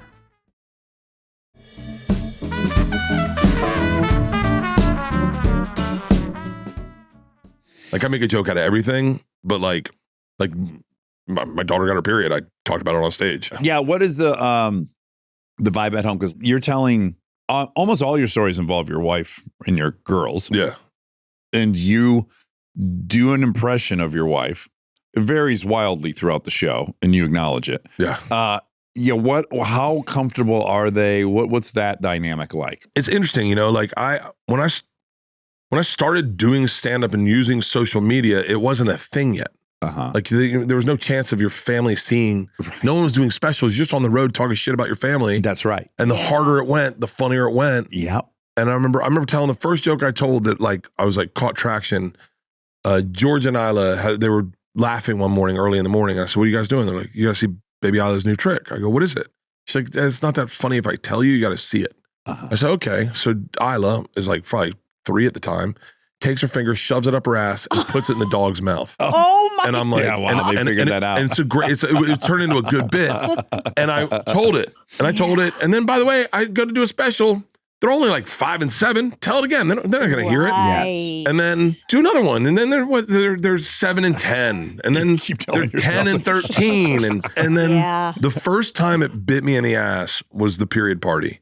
Because Isla got her, I mean, it's like such a good bit. It writes itself. I didn't have to do anything. It was presented to me as a fucking banger. Yeah, a on banger a silver platter. On a silver platter. 13 years old, kid gets her period at school, calls dad and says, hey, go to the store and get a red velvet cake. I'm throwing a period party tonight. I'm like, okay. It's on, yeah. Great. And so I tell it on Conan. Uh-oh. She didn't like that. Oh, boy. Well, anytime schoolmates can get wind of it, that's what you don't want them to have to deal with. Conan walks in and he's like, hey, man, how's everything? Good. And I said, he's like, how are the girls? I said, good. And I said, Isla just got her period. And he went, oh. I said, yeah, you're telling me. I go, we had a period party. And he's like, wait, what? And I tell him the story. He goes, whoa, save it. Can you tell it on stage? Yeah. And I was like, yeah. Because you're like, you want to do well. Yes. Yeah. You want to make Conan happy. And then that night, Isla watched it. She was like, so your daughter, how are your girls? And good. Isla just got her period. She hit pause. She goes, do people watch this? Oh no. I was like, yeah. She was like, how many? I said, a lot. She was like, wait, does this play, like, will people in my school see this? And I was like, yeah, probably. She was like, wait, can we not, wait, let me see the rest. Take it back. And then I was like, oh my God. And then she was fine. I could tell something was off. And then the next morning, Leanne was like, Isla, I need you to see something. And it was like fucking flood of emails of little girls going, thank you. You're my hero. Thank you so much for sharing. Your dad shared so it the had story. a positive ending. We're having I just got my period today, and my dad's doing a period party for me. Yeah. Thank you. So I named my I put period. my finger in my ass, then put it in the red velvet cake, and then the dog ate it. Yeah. Yeah, I think that's much worse than the period But that's party. 3. That's yeah, 3. Exactly. Yeah, you can get that's away fine. with that at 3. And then That's the last true. special, I think the last one or maybe the one before, she had a line that I wanted to use so bad. It was so good. And you It's asked her if you ran it by her, and she said I no. didn't even run it by her. She saw my set. The girls now come and vet my sets. Oh, okay. That's fair. They've learned. Yeah, they were at the forum with notebooks going, nope. She was like, hey, you can't put that in the special. And I was like, what? She's like, no. She goes, Dad, I go, but you said it. She goes, I know, but I said it to you. Right. She goes, I can't be the person that said that out loud to everybody. Yeah. And I was like, baby, I'll give you 20 grand. She was like, no. And I just kept going Good for up. her. Yeah. Them and Leanne, initially when I was doing it at the forum, I'd done so much of this shit about Leanne that it kind of came out Angry-ish. Yeah, angry. Yeah. And they were like, yo, Dad, you're losing your smile in this joke. And I was like, really? Yeah. And then my director said that to me, and my best friend Oh, wow. who produces my specials, he goes, yeah, man, the smile's gone. Like, I think you've been doing it too much. You need to stop. Right. And then find it again. And so I got the smile back for it. Because I talk shit about a 54, I almost throw up saying it, 54-year-old woman. I did, but like if you don't make that fun, it does sound like you're like shitting on women Now, aging. we need to Yeah, know at all exactly. times you're deeply in love with Leanne. It's a fine line to walk. My danger isn't politics, and my danger isn't racial shit, and and they may have been at times in my career. I mean, I have a political joke in the special, but I don't give a shit. It's not gonna. No one's gonna fucking leave Go me for crazy. Well, you'll love it. He takes a very pro-choice stance on Like that. behalf of. it. Yeah. Well, the you're not ladies gonna in love this it. Love it. Yeah. Yeah. You're gonna also dislike some of it. Okay, cool. So you actually watched the special? Yeah. I watched it last night, of fuck course. Yeah. Thank you. Okay, so I love Bert Kreischer finds things. That this I is find like those things. finder of things. This Yeah. is like your self-proclaimed identity marker. I find And I those think things. this is the funniest trait to have. Oh, So just tell Monica how good you are at. Like, how does one come to this realization that this is your knack? I really think it's a little bit of delusion.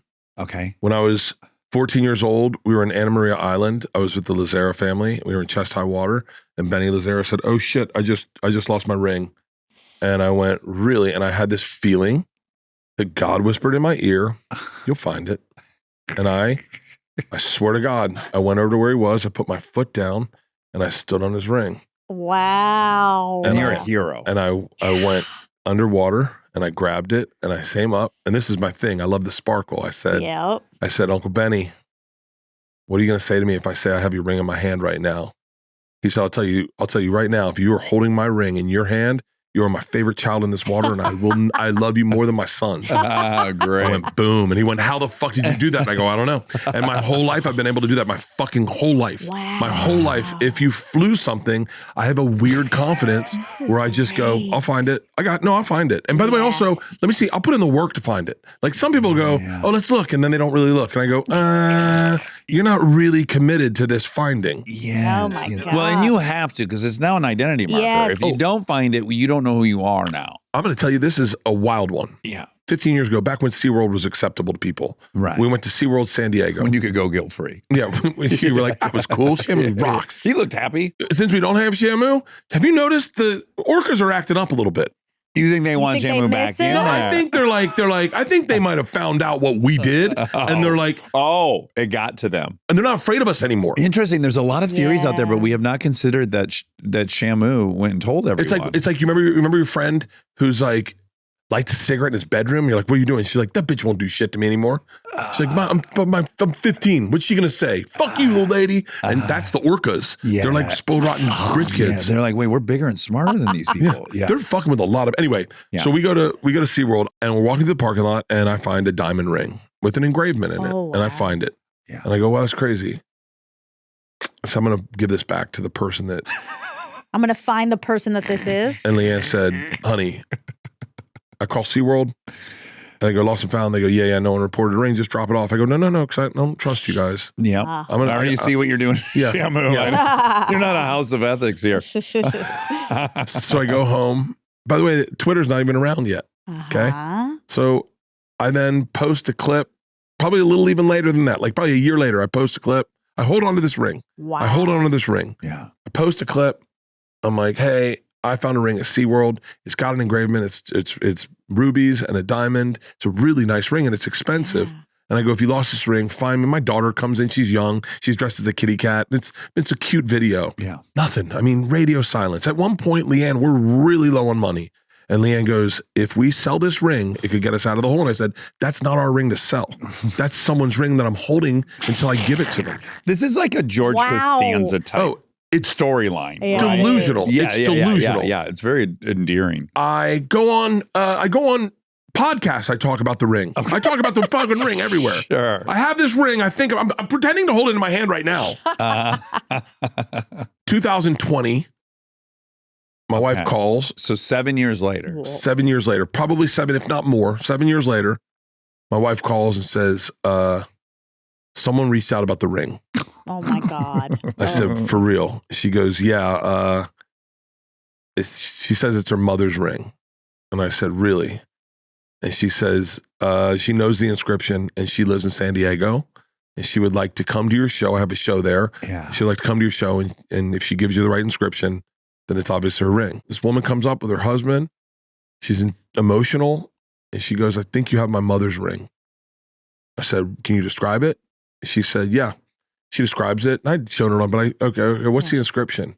She goes, the inscription is in cursive. It's LH plus ... Those are my parents' initials and says them or whatever. And I go, here's your mother's ring. You didn't make her go, what are you going to say because you like to do that part. No, you I like go- a lot of acclaim. I go, here's your mother's ring. I go, do you think your mother would be happy that I gave you her ring back? Okay, so a little bit of that. She looks at me and she goes, my mother was a cunt.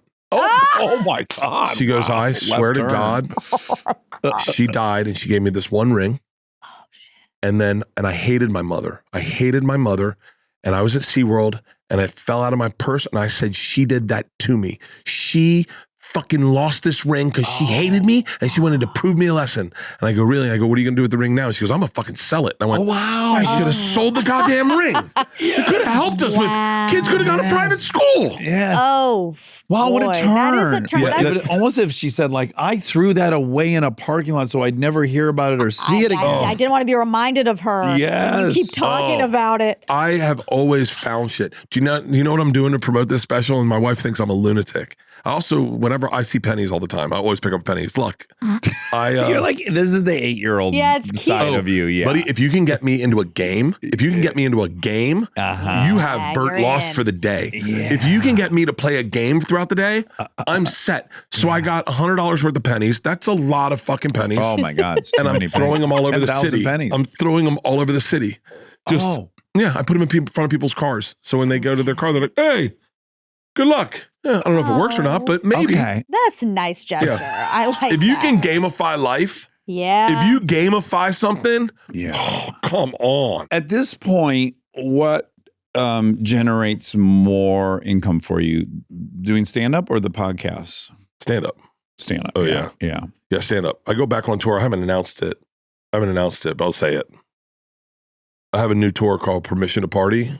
Which you came up with in an interview you were doing Yeah, I did. I was talking to this guy and he's like, "Hey man, I'm for Variety. Yeah, he was like, I'm a little confused in the conversation. He was like, I'm kind of confused. Like, I've been to one of your shows, or I think he said that, or he was like, it's like these guys are taking their shirts off and they're not in great shape, Yeah. and they're watching the whole show shirtless, and they're with their wives and they're getting hammered. And he's like, what? Why you? And I was like, I don't know. And I said this for real. I was like, I've always given people permission to party. Yeah. Like yeah. I've always been the guy that when it's like a kid's birthday party, Yeah. they're like, "Yo, are you gonna ask for beer? Because we're all winning a beer. It's Sunday morning, no one wants to be here." I had the same role. Yeah, Yeah. And even like I would always show up at my friend's house with a 6-pack. And they were like, "Oh, this is great. You brought a 6-pack. Like, we're doing this." Like, Yeah. yes, I would go first all the time. I love it. My wife is like, I wasn't gonna drink this weekend, so I was like, I'm gonna get ready for the month. And Saturday, we just flown in from Spain, and Saturday, and jet lagged, hungover from the flight. Saturday, it's 4:00. It's a beautiful Saturday. Remember, Saturday was a good one. Saturday was Saturday Yeah, was it a got good really one. warm. Yeah. Yeah, and Leanne goes, I could have a glass of rosé. Now, I'll never say no to a glass of rosé ever in my life. In my life, if I get sober, if you offer me rosé, I'll still drink it. Yeah. I love rosé. It's a good one. Oh my God. It's very it creeps up refreshing. on you so quick. Oh, big. The pandemic was like, we drank so much I drank rosé. so much rosé during the pandemic. Oh my God. I drank at one point I go, am I just drinking perfume? Can I tell you how much rosé they drank? Oh Because my we God. all hung out here. There's a liquor store that's like 2.5 blocks away. And I would get on my motorcycle and we started this thing where they would time me to see how fast I could arrive back at the house with 4 bottles of rosé.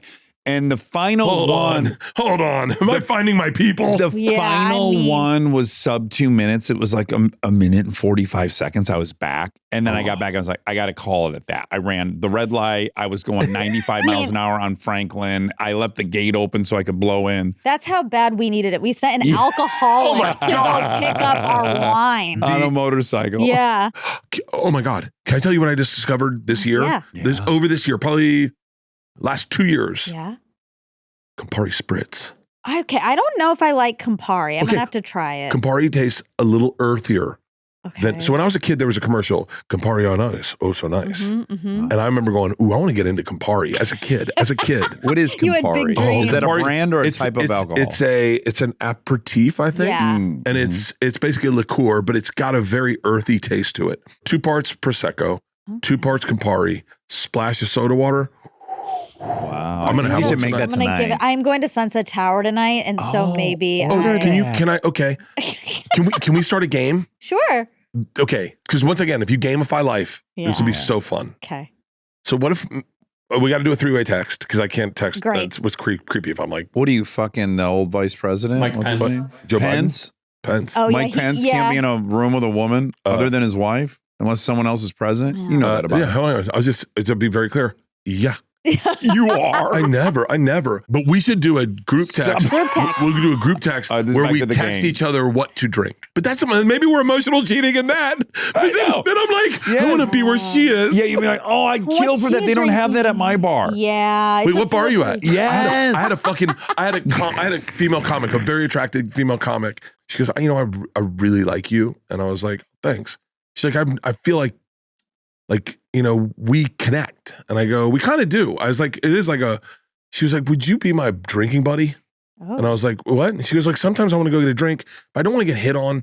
And I kind of just want to have a buddy that I can talk shit with and talk shit about comedy. Would you be my drinking buddy? And I was like, yeah, done. I'll be your drinking buddy.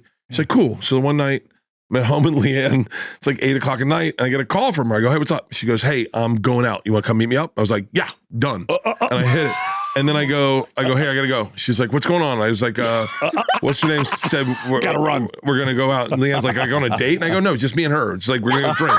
And Leanne's like, hold on. Like, okay. you're not going out drinking with just a random woman. I go, it's not a random woman. I've known her for She's my 8 years. drinking buddy. We connect. We're like this. And then I had to call her back and go, my wife won't let me come. Yeah. But you get weird connect. Like, I'll tell you a person for real, and she'd admit this. She'd make fun of me for saying this. Like, Whitney Cummings and I have a real connection as comics and as almost like brother and sister. She is really close with my daughters, really close to my wife. But I will tell you this, and I'm this is my perspective, or it's more importantly, it's Leanne and her boyfriend Chris's perspective. If we go out on a double date, Whitney and I just take off on our own. Right. Like we went to the Greek to go see Sturgill, and both of them were looking at us like, so are you guys together? Or are we going to be here? And then Whitney and I have to like we went to her kid's birthday party, and Whitney and I just took off. Now, let me ask you this, though, because my wife is so grateful for that. Like, I have several friends that are female that I get on with like that. Yeah. And my wife is like, oh my God, thank God I don't have to receive all of his energy tonight. It's on someone else's plate, and he needs to talk so fucking much, and I don't want to talk that much. She's like grateful for it. Leanne, I'm trying to bite my It's tongue hard to, because I'm trying to say, like, the first time Leanne saw me and Whitney hang out, and now, but Whitney is like a sister to me, and I mean that for real. Yeah. My daughters call her Aunt Whitney. Yeah. You got her name tattooed on your back. Yeah. You're bros. Yeah. We went to Dr. Wu, whatever. But like, my wife's like, you can't ignore it. Because you guys are good together. So she's like, if you have a show, you need to hire her as your wife or your sister, or you need to work together. Yes. But she was like, but remember, your chemistry is just funny. Like she's like, if you fucked her, she wouldn't like it. Don't get confused. Yeah, don't get confused. Yeah. But Whitney, I mean, I really honestly love Whitney like a sister. So you text her, right? Obviously, you're not only on three-way text. I got to be honest with you. I don't bet if I don't. I bet it's a 3-way text. Wow. But also I don't read text. So like a lot of people go, if I'm going to text Bert, I'll text Leanne too. Right. It's like I don't like I have yeah. I don't think our game's gonna. I guess the four of us could be on a text. We couldn't do it. It couldn't be one-on-one because it would turn into emotional cheating. Okay. All right. Okay. Then I'm going to trust you. It. But I am going to have a martini tonight, so I am telling you now that is what I'm going to be doing. Okay, let's play the game just live then. Yeah, live. Okay, tell me what to drink, and I'll tell you what to drink. And this got to be the first drink you have. Okay. Oh, this is a fun game. Yes. Have you had Fernet? I have. That's a. It's an aperitif too, yes, I think. Yes. So my buddy Mark Smalls always has a shot of Fernet to start the night. Oh. And it turned into a fun thing where we'd all have a shot of Fernet, and no one really enjoys Fernet. But if you drink Fernet enough, you start to enjoy the fact that you don't like it. Okay. Get me on a new one. All right. It's a fun way to take the thinking out of it and go, just walk up and go, shot of Fernet, please. And you're already trying to limit the amount of drinks that you like. So the notion of like making yourself like one that you don't like is really fun. But I'm going to do it. But okay, I'm telling you your drink. You have to have, and you should invite your wife in to do this. You should make this for both of you. No, it's just me and you. Keep okay, going. Cool. Great. A bee's knees. Don't even tell me what it is. Do you know what it is? I'm kind of. Can I tell you? Kind of the fun of this is going. Can I get a bee's knees, please? Oh. And then sipping it, and going. Oh, she knows me so well. Right. Okay, great. But do they know it everywhere? Yeah. If you go to a good place, they'll know it. I like a brandy Alexander and a pack of Pall Mall. Yeah. Well, Bert, you're a goddamn delight. We really did it. Just like when I was on yours. We went for it. We went hard. I'm so glad that I get to eat my words and say I'm so happy you got into podcasting. Oh, thank you. Nice. I mean, serious, man. If for nothing, I got to tell you that I've said this to you before, and people have brought this up to me about what a great episode. And I'm the same way. Live by the sword, die by the sword. Where I'm 100% honest, and maybe I'm over honest. Maybe I don't. Maybe I overshare. But when you talked about falling off the wagon, I remember where I was when I listened to it. I remember just how vulnerable it was and how cool it was to hear someone take accountability and talk. The conversation you got, it was just incredible. And I remember hearing that. I think it was during the pandemic. Yeah. And I was in the pool listening to it, like, and only real podcast listeners, and I'm a real listener of podcasts. Only real podcast listeners, us diehards, know the feeling when you've got a phone and you're just right there and you're with every word. And someone's like, hey, can I get you? Go, hang on, stop. I'm in the middle of something. And they're like, what? I'm like, my friend Dax fell off the fucking. I know him so well. He just flushed 16 years of sobriety. Yeah. So like, shut the fuck up. Like it's crazy. You know, like I said, when I first met Rogan, I'd listened to so much of the podcast that I went to his house. He invited me to do the podcast. I went to his house and I was like, I know this guy. He's like my buddy. And I'd never met him. I'd never met him. Yeah. And I was like, hey man. And he was like, hey. He was like, it's good to meet you. And I was like, I know you. And he was like, what? And I was like, I need to meet your dogs. I need to see your deprivation tank. I want to play a game of pool. I want to get high. And then I'll be ready. I go, look, man, I'm a big fan. I need to get this out. It's a fun relationship. It's a Yeah. interesting, fun relationship. Podcasters and their listeners. Yeah. All right. Well, everyone check out Lucky. It's on Netflix. It couldn't be easier for you to consume. It's hilarious. I really adore you. I'm really glad that we got to do each other's shows. And I am too. Yeah, you're such a sweet boy. Truly. You're such there's just like a big old fucking heart in you, and I love it. Well, I think it's just because I drink a lot. It wouldn't. I think it's enlarged. Well, it is probably enlarged, but it's also very sweet. All right, so everyone watch Lucky, and we'll do this again. I can't wait. He is an armchair expert, but he makes mistakes all the time. Thank God Monica's here. She's gonna let him have the facts. I loved that show. So did I. I loved it. I loved anything that was like inside information into the lives of celebrities. So wild. Yeah, I loved Cribs, and so nosy. I wanted to know how everyone lived, what their style was, how big their house was, what kind of cars they had. Yep. But you know what else was fun about Cribs is like they would do like an LA actor. Yeah. And they had like an okay house. Right. Anytime they were in Atlanta for like a rapper or a basketball player, everyone had like 10,000 square foot houses on acreage and then huge driveways full of cars. I'm like, oh yeah, it's a lot more bang for your buck in other places. That's true. I wasn't thinking like that back then. You weren't. So I was just a little girl. Yeah, that's our age difference. Yeah. How old were you when you were watching it? Did it make you uncomfortable? Because so many of them were set up for partying. It was all about like... Okay, you don't even know me. Some of these places had dance clubs in them. I used to booty bump. You don't even... Not at 8. Okay, I think I was older than that. Let's see when Cribs came out. When was it? Uh-oh, that's not a good Google because you know what it says. You know who's got a great episode of Cribs? Maybe the best. Rosenbaum. Really? Oh, yeah. He had someone like hiding under the sheets in the bedroom when they were looking at the bedroom. And then the guy jumped out of the bed. Mariah Carey also had one. Well, hers was infamous more than it was because she seemed a little unstable. She like took a bath during her episode. Yeah, there was some, I remember a bath. If a guy did that, he'd go to jail probably. Not then. Yeah, you're right. Okay, yeah, premiered in 2000. So I was 12. 12. But So you were a lot older. I was 24. Yeah, I was that ready to is- go to one of those nightclubs in the house. It is so crazy how age starts to mean nothing. But when you're young, it is, this is just real proof that I'm older. No, that like these, when people are like, oh, it's not that big of a deal if like this 16-year-old is what it is. Like when I think about being the age I was watching Cribs and then being 24, wildly Who was your different. favorite? What are your favorite episodes of Cribs? Okay, I need to see. I'm gonna do top 10 best episodes of Cribs. It's funny to me now. Mind you, I got to remember everyone that participated in Cribs was in their 20s. Pretty much. Richard Branson. They did his island. Yeah. I remember that his one. private island. Yes. 10 best houses on MTV Cribs. Lil Wayne. Oh my God, they did Beyonce? Oh God, Lil Wayne. He has a plastic hot tub in the dead middle of his living room. A lot of athletes.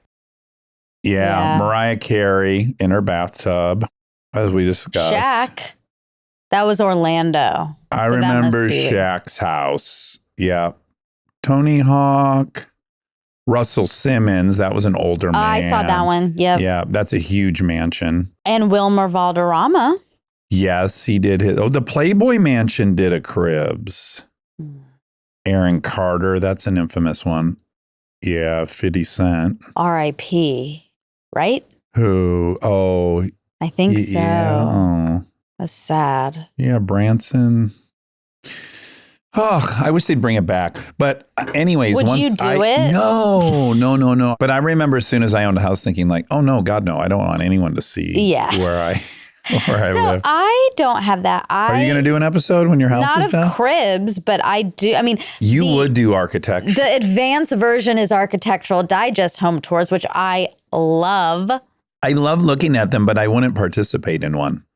You got a smell? Something's going on. Oh. Have you ever had a smell in your Did you nose? cook fish in your apartment No. last night? Okay. As you're prone to do? Sometimes when you just get a smell in your nose, you can't get it out. I don't smell it on me, Uh-huh.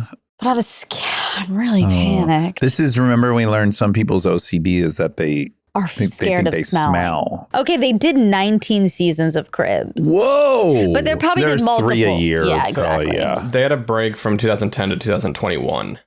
Okay, so 2010, yeah. So I could have definitely participated. I Yeah. think I was even asked Yeah, as an I'm MTV sure. alumni. Yeah, exactly. Yeah. You would have been perfect for them. But you didn't have like a bath. You don't have things. I had an average house. You would show your cars, I guess, your That's motorcycles. mostly what it probably and the would have posters of yourself. been. Oh, in the garage. Yeah. They're in the garage. Well, though. they were in the house, remember?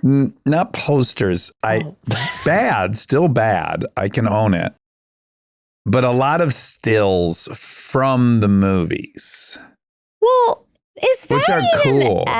Can I see one? What do you mean stills? Like there's an on-set photographer Yeah. and there's a picture of me and Luke Wilson in Idiocracy in a Uh-huh. scene. And I like the photo. Yeah. Yeah. And so I had a lot I don't know if that's that bad, actually. Yeah. I thought it was There was like posters everywhere? Posters. Is that it? I do have that photo, but that wasn't the one I had on display. Look at my hair. Look at you. You look so little. You look just like Lincoln. It's crazy. But look at my hairdo. Go ahead. No, I noticed this when we watched, when we did Without a paddle. Without a Paddle.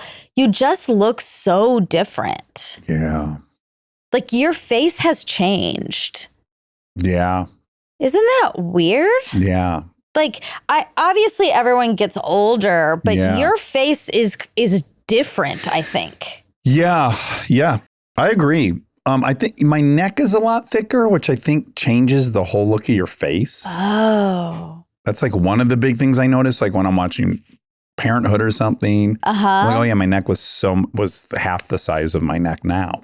You look different. Yeah, but is it bad? No. That I look so different? No, I don't think it's bad at all. I Okay. think, yeah, That you're kinda right. You looks look like me, more like right? you. Yeah. Yeah, yeah. Yeah. You just look, Because yeah. in Idiocracy, I was fat. Like I gained a bunch of weight really quickly, Yeah. like 37 pounds. Yeah. And then this was months after. That And so looks now I'm halfway back to me being thin, which I always was on Parenthood. This looks Parenthood. Yes, that's Parenthood. And I'm like 185 there. In Zathura, I'm probably like 200. And then in Idiocracy, I'm 220. Can you, Rob, pull up When in Rome? Oh, That's I look the terrible. closest to your current body, But though. not. I was so thin. Like my way of getting ripped then was the traditional approach, which is Starving. like get really cut and you'll look big. So I was like 169, 170 for the like modeling shoot stuff. Yeah, look at I look like I'm on how Ozempic. thin.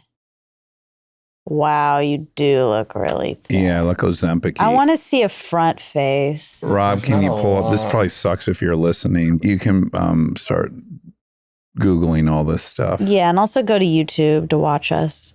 Yeah, like I look similar from a distance, but I'm so much lighter there. I'm a full 30 pounds lighter there. Your face looks. My bottom lip looks super big because well, I my think face you're is so sticking it gaunt. out there. I think it's just the light is interesting. Well, this is a real fun retrospective. Yeah. Well, that watch I'm wearing, this is a bad story. I don't even want to tell it. Wait, you have to now. Oh, God. Yeah. I don't really want to say it in public because people, anyways. What happened? We were I wanted to look douchey. That was my goal for this character. Right. I was an underwear model. You were playing an underwear model. Yep. Yes, really into himself. Yeah. And so when we had the meeting with like what kind of jewelry and watches I would wear. Yeah. They just kept handing me different watches. And then they handed me the one I'm wearing in that photo. And I go, oh my God, this is perfect. You didn't I'm going to let you finish. Okay, yeah. Fill in what happened. Of course. You were like, this is perfect. It's so douchey. And then what happened? It was someone's personal watch that had taken it off and just handed it in the pile. No. Yes. And I felt so bad. Oh my God. Why would they do that? I don't know. Because, yes, it was a little bit of a trap because we knew everyone in the room knew why we were doing what we were doing. Yeah. And then it was just handed to me. And I was like, yes, bingo. Oh. I still at night think about that. I feel terrible about that. Did he cry? It's kind of a cool watch though, now that I'm looking at it. Anyways, moving onward. Anyways. That is a horrible thing you did on accident. On accident. I know. This will happen. I have way more of those than most people, I think. Or at least no one tells me their stories about times. No, I know. It's because you aren't very censored. Correct. And I think you've gotten much more censored. Yeah. Yeah. So back then, of course, you're like, this is the douchiest watch ever. Fuck me, I'm puking. But wait, no, you remember you thought I was a lot, but then you watched Idiocracy. Or, I mean, you watched Without a Paddle and you said, oh, you still were sweet back then. Isn't that your conclusion? But you had thought maybe I wasn't because I was using drugs and alcohol. Right. I just think, don't you think you've tamed instead of gone the other way over time? For sure. Yeah. Yeah. I tell less fight stories. Anyone who's been in your life for a lot, way before me says that. Yes. Yes. But I think maybe you thought I wasn't sweet back then. But I think I was still sweet. You were sweet, but I don't think, do you think you were like, I'm really you just weren't walking through life feeling like I might hurt someone's feelings? Well, I wasn't thinking that, but when I did, I felt like this situation I still think about. Yeah, you weren't like, well, fuck 20 years ago. And I'm like, oh, God, what a terrible. Did you say I'm sorry in the moment? Oh, yeah. You did? Yes. Oh, that probably made it worse. Probably. What do you do, though? What was I to do? You'd say, Actually, I don't even know if this is the right one because it actually is. It's pretty cool. I think an apology is better than placate, like trying to lie at that point. You're doing an about face. 180. I do an about face. You would? Yeah. Yeah. Because I think they'll choose to believe the nice thing because it hurts to believe the bad thing. Do you know when I think of pretty often, I accidentally was, oh God, it pains me to bring these up. What happened? This one's not going to bother you as much, but to me it's rough. But someone's wife had gotten a new car. Okay. And before we got to what kind it was, I started making fun of the old RAV4. Okay. Because they look kind of like a Fisher Price car, the old one. Because you're still doing it. Crazy how it looks. Callie had a RAV4. We used to cruise around in it. I think it was the second best. I think I just read it's like the second or third best selling car in America. You either had a RAV4 or a CRV. Give it a CRV. Yeah. I hadn't seen the new one. The new one looks way better. It's a very good looking vehicle. Uh-huh. But I went on a little thing about how bad the RAV4 was. And then my friend said, that's what she got. And I was like, oh my, I felt so bad. And then I was like, this is worse than the watch. Look at that vehicle. That looks like a Play-Doh car. It's like a wind-up car. Right, a wind-up car. I stand by my aesthetic assessment of the old RAV4. That picture. It looks like something Ziggy would drive. Remember the cartoon Ziggy? Yeah, no, I don't. But that picture is meant a very to visual look. episode. Yeah, I know. Okay, the RAV4. I have so many great memories of Callie's RAV4. Oh, it's a great car. Very dependable. Everyone who's currently in one right now, I love it. But boy, they had just gotten a new car and I was bagging. That's bad. That was really bad. And I felt bad and I still feel bad. Then I saw the new one. And I'm like, I love the new one. And I don't know if my friend bought it. Oh, you said that. Yes. So you did about face. I did. And which was your recommendation with the watch. But this one was actually sincere. And I think even the sincere version didn't work. Do you feel bad enough to like get them a new car? Yeah. Yeah. If that would erase the whole thing, for sure. And if I could buy the other person a new watch and erase it. Oh, no. I would do it. There's a whole gray area where like they would never make a ninth step in AA. Yeah. Like I'm not going to go make an amends. Oh, well, if it's bothering you. And I said sorry on the day about the watch, but I just think about it. Yeah. And I would love to figure out how to not think about it. Yeah, that's how I feel about that girl. Which, I kind of remember. With the mole. It's a worst story. Yeah. It's the worst thing I've ever done. We make mistakes. I know. We really do make mistakes. We really do. Speaking of children, we just came from the most life-affirming event. Yeah, the Rainbow Run. Delta had a Rainbow Run. The Rainbow Run. She was so excited. She was up very early. She wanted to do a top knot for her running. And she painted a rainbow on her cheek. Yes. I don't know if that was a transfer tattoo or painted on. If she painted that, that's really impressive. So cute. Right on her cheek, a big rainbow. Yeah. And she's in a little jumper. Oh my God. And we watch her run around and all the little kids run around. They basically run in a circle for 10 minutes, each class. And then they've raised money per lap. Yeah. And I'm there to see Delta first, but really close second is Freddie because he runs like a Delta's gazelle. Friend, Freddie. Yes, who I want to adopt. Yeah, he's really a cool kid. The coolest. I don't know how someone's just born that way. I know you like ran out there to high five him. Like you wanted his approval. Of course. Yeah. And he high fived me the first time. And then on the second lap, I ran out and he ghosted me. Oh, you saw that. I saw, but I thought you were doing it to some random person. No, I was trying to get another round 2. I got greedy with Freddie. I want another high five. This is always your problem. I know. It's the nature of an addict. Like I liked it the first time. I thought, well, let's keep doing that until it breaks.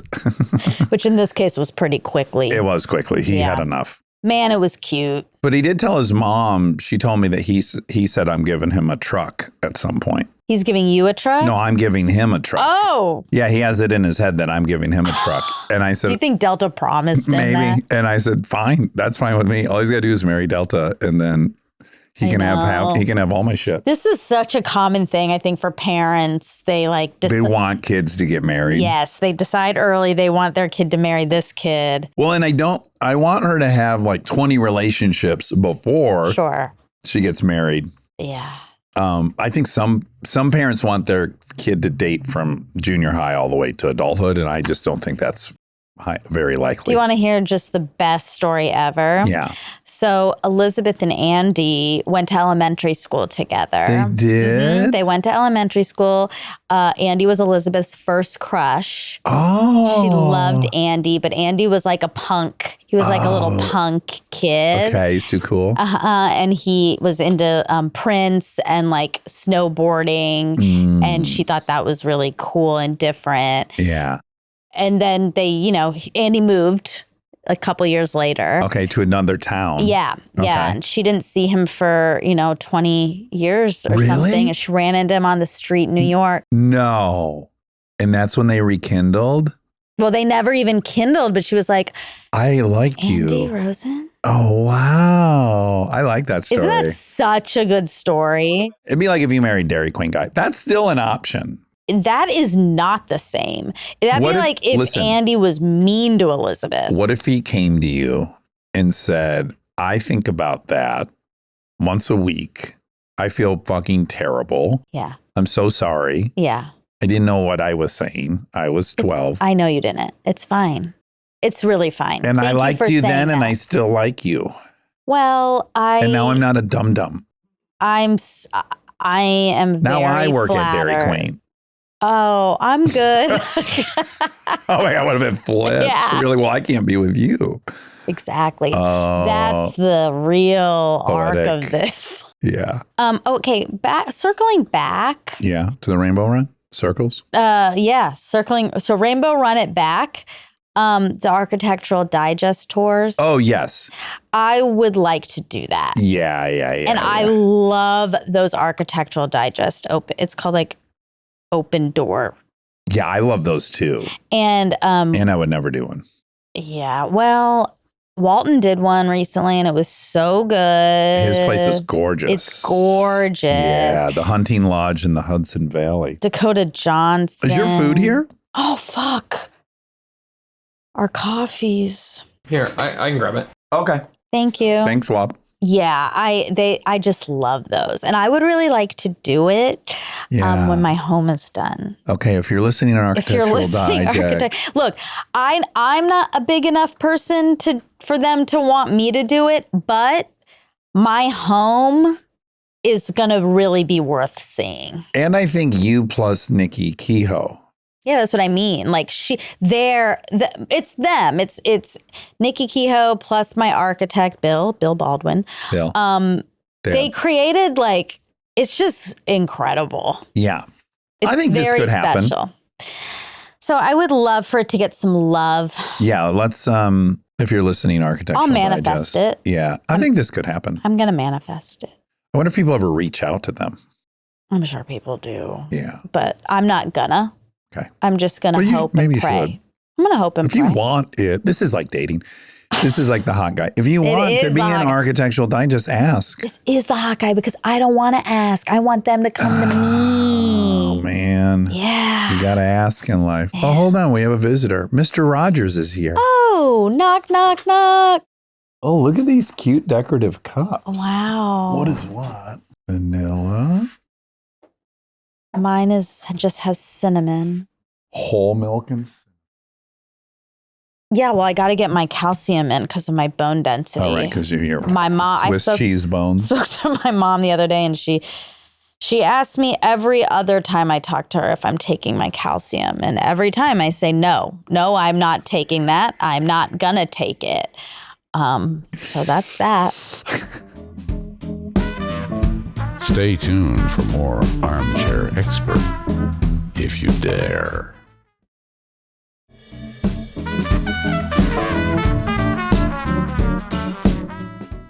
Ooh, it's nice with cinnamon.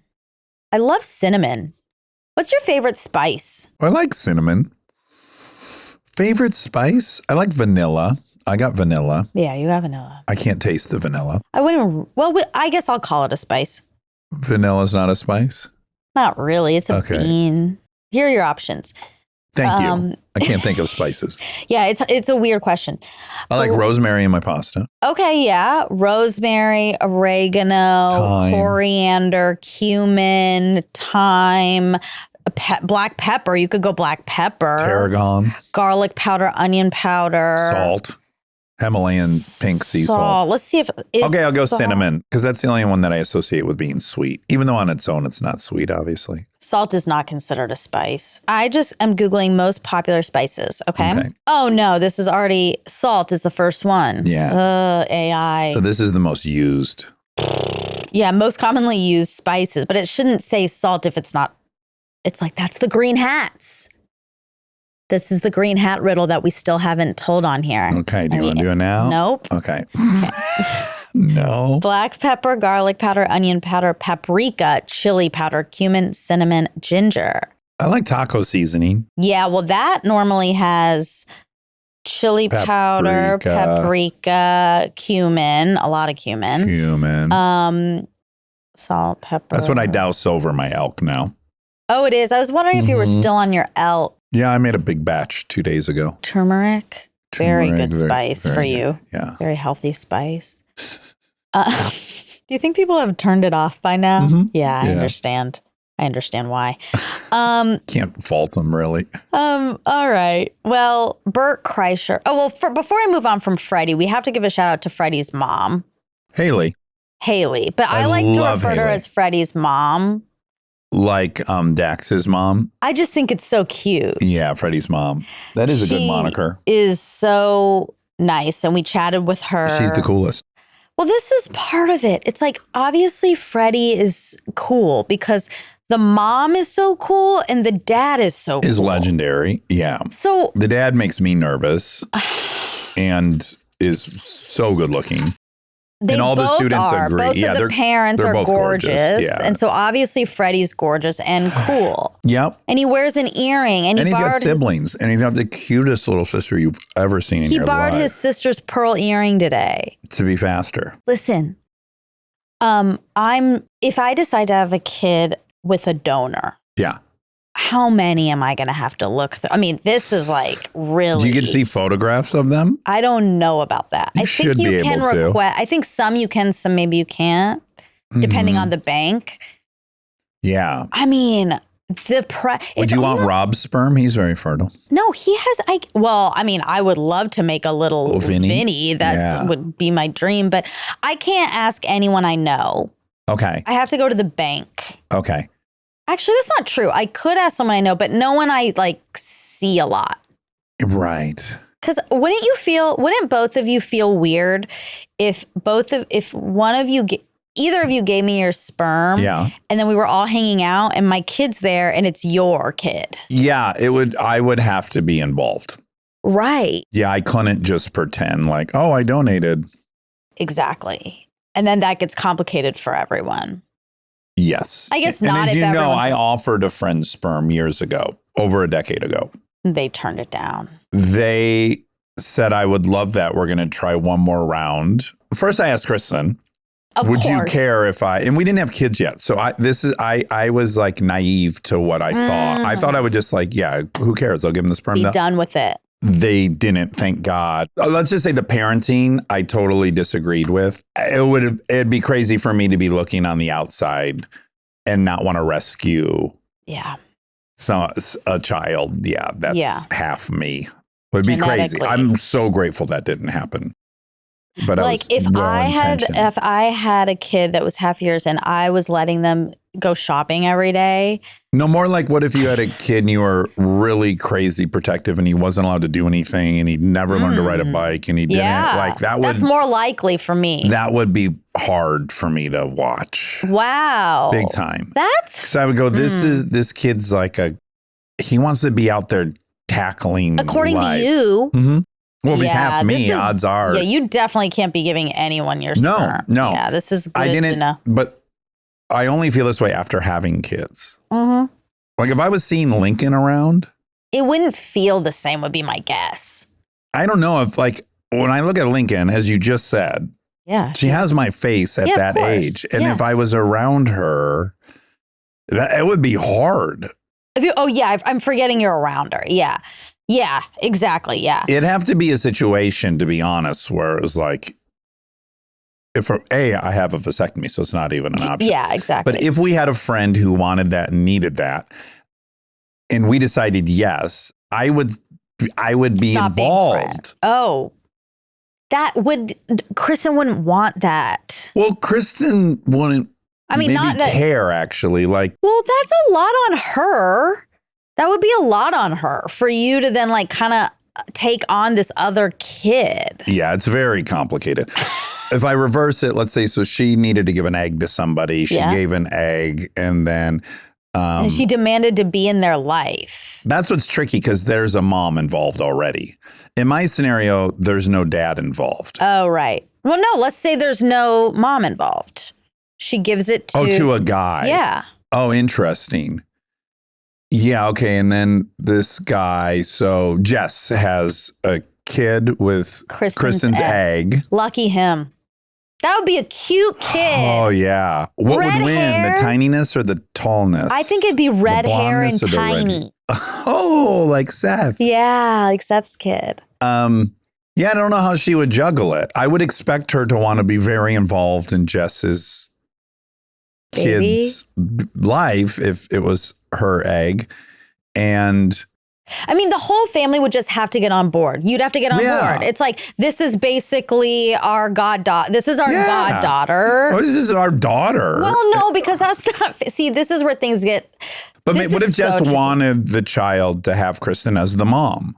Okay, but It's just you kind of grew up like separated and you understood like, oh yeah, my dad's gay, so he got a donor, but that's my mom and I love her. right. So that's one scenario. Yeah. And then there's a more common scenario, which is that the dad or mom wants to raise their kid as they want to raise their kid and not then go to their donor and like co-parent. Unless it's their friend and they're already immersed in one another's Yeah, life. but maybe you know how it is with all the parents and stuff. You don't want advice or co-parenting from some other parent, even if you really like them. Like we have a pod full of parents, and I actually think this is a great thing about the pod. I mean, of course, people ask each other for advice, and there's like conversations about parenting, but very little. but very little. Yeah, People we're all- are parenting differently That's across right. the board, and that's great. And we're all Everyone's accepting as of close that. to non-judgmental as you can get about Exactly. it. Yeah. So I don't think it would work if it was like, hey, Dax, just so you know, like, I think what you should be maybe doing with Lincoln is, Yeah, no, it would just have to be with my time with the child. yeah, that's hard on the kid. All right, we're not doing it. I'm not doing it. I can't do it, and also I'm not doing it. It's not just you. This is an interesting question in general. I think so. For people. I think it could be done though. Like, let's just say, like, there is a version where Kristen's egg was given to Jess, and he has a little girl, and she knows Kristen's her mom, and she has a mom, and she sees her mom a lot. Yeah, but maybe he's like, but then the baby might think, but it's hard for a kid. Maybe. Actually, I have think no whatever you idea. get is what's normal. I have no idea. Yeah, I think whatever you're raised in is standard, and you don't think too much of it. What people do with the sperm, when they get to choose sperm, Yeah. as opposed to choosing your partner, Uh-huh. this is different, right? What you have the ability to do when you're choosing sperm is like, you're kind of creating what you think is like the perfect person Yeah. mixed with what you know you're giving. Uh-huh. So it's like, the good qualities you're giving and the bad ones. Yeah. If you're being honest with yourself, like I might be handing over these sets of things. So what I don't want to do, Yeah, me, I was like, if you want a deaf, dyslexic, alcoholic, look no further. this is me. yeah, these are the genetics. No, but I mean, like, I guess I'm sort of, Don't you think you do want to attempt to level Balance. out? Yes, balance. that's what I'm saying. I'm not going to go get an addict egg. That's too much addict in the mix. Exactly. You know what I'm saying? Probably. I mean, also, of course, there are kids with two addict parents that are beautiful and wonderful and great. Yeah. In some ways, your mom is an addict in Well, she's some a ways. love addict. Yeah, exactly. I mean, Yeah. that's what, like, there's. And I got both things. I got my dad. know. And my dad was a love addict. What am I talking about? Yeah, love addicts. You got it all. I got you it know? all. Yeah. So, and you're great. I'm largely. You're thriving. I'm largely great. We can at least agree that you're thriving and your life has worked out really nicely. So, like, you don't, and partners don't do this, I don't think. I mean, sometimes they think through, like, oh, this is a good partnership because they're like bouncing me out. But I don't think that's what a lot of relationships No, are. because I think you're not thinking of kids right Exactly. Except I was. At 32, I was very mission driven. I know, but most people aren't. They're Correct. attraction driven. And then they decide they want to have a kid. And then you start thinking, oh boy, both of us don't clean the house. Exactly. Yeah. So anyway, it's just interesting. And yeah, it's Rob, would you give your sperm to anyone? Yeah, I guess so. in someone you know, or Monica? If someone needed it, that's nice of you. Yeah. What about, but what if you saw them every day? I don't think it matters. I mean, like my sister was a surrogate for a family and birthed 2 kids for them. Yeah. That feels a little But it wasn't her different. egg, right? No, it wasn't her egg. Yeah. Yeah. Yeah. I think it's just your personality. I think a lot of people can say like, oh, that's great. I'm just helping. Yes. And that's great. That and that's is not great. my kid. Yeah. That's your kid. That was the donor we talked to on Armchair Anonymous who had like 100 kids. yeah. He was just like, yeah, if you want to meet, let's meet. Like, I don't feel any Connection. or guilt that I'm not raising anyone. oh, yeah. Yeah. I don't think anyone should feel guilt. I would. I think the guilt would come if you saw that the kid wasn't being raised. Yeah. Yes. Or was struggling. And then like helping would maybe come into question then. Right. All right. This is Bert. for Bert. Bert. Now, what animals are native to Germany? Because he's under the impression that they don't have any predators there. Any threats? Yeah. Sleep outside in the woods naked. There's a chapter in Schwarzenegger's book, Education of a Bodybuilder, where he and Franco were, for a period in Germany, weightlifting in the woods naked. And they would have a barbecue and they would drink wine. And he said, like old time gladiators. Oh, my God. Yeah, just imagine walking through the woods and you see two bodybuilders squatting naked Wow. with raw meat everywhere. Oh, my God. Bottles of wine. Wow. Good for them. Yeah. Okay. Number 10, chamois. That's like a goat. Okay. That's also kind of the name of the chamois. The ShamWow. ShamWow. Good ShamWow. call. Okay, red fox. I think red foxes are so cute. I wouldn't be afraid to fight a red fox. I don't think you would I either. think you should because I kind of think I'm a red fox. Oh. I'm not, am I? God, Well, hold on. I'm not. As soon as I said it, I knew I wasn't. I do think fox is an appealing animal to identify with if you're a woman. Yeah, because that's a They're clever. They're athletic. well. People call if you're Oh, if you're you're a high, you say you're a fox. Foxy Yeah. lady. But I'm not. I'm just a chinchilla. Well, chinchillas are very cute. Have you ever held a chinchilla? They're like the Armchair Anonymous leg guy. They're like jam. Oh, geez. No. Yeah, they don't have a rib cage. See? 8 greater horseshoe bat. 7 bicolored shrew. At least I'm not a bike. Am I a bicolored shrew? There you are. No. No. I kind of look like that. No. That looks like a little mouse. Shrews are clever, right? They're supposed to be real clever. European badger. Now, that's a tough customer. You don't want to tangle with a badger. Well, except that its diet is made up of root tubers, large insects, carrion, cereals, and small mammals. It eats cereal. Yeah, I it's wonder kind what of his cute. favorite eats Captain Crunch. You're a small mammal, I just will add. Okay, So you should watch your. because I'm a I would way shrew. rather fight a red fox than a badger. Yeah, that's probably right. Okay, wild boar, Scary. European wildcat. Now these are interesting because they're big, but they look like regular domestic cats. Yeah. And I find that creepy. I don't like that. I know if I see a domestic cat in the woods, I think a witch is nearby. Yes, did a spell, made that cat Or maybe huge. is a witch and can transform. Harry Potter. Okay, European pine marten. What's that? That is a family of badger, weasel, Oh. otter, and mink. Ooh. Okay. Wooded areas. They're found in wooded areas. Sharp Fast teeth. runners, Mm. both good on the ground and in trees. Fire salamander, very scary. If you're barefoot. Poison glands. Yeah. Oh. And alpine ibex. Ibex. All right, so there's nothing I'm too scared of here. He was right. I'll give him that. He was right.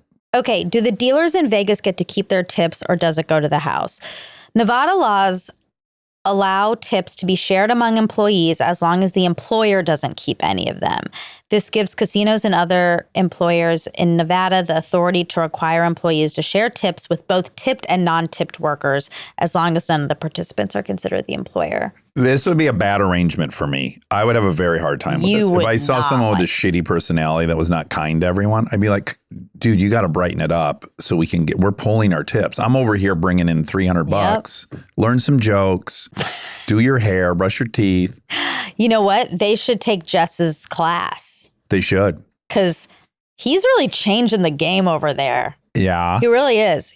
People's tips are doubling and Yeah, he has all these restaurants. It's called the Restaurant Launch, and he has all these restaurants that he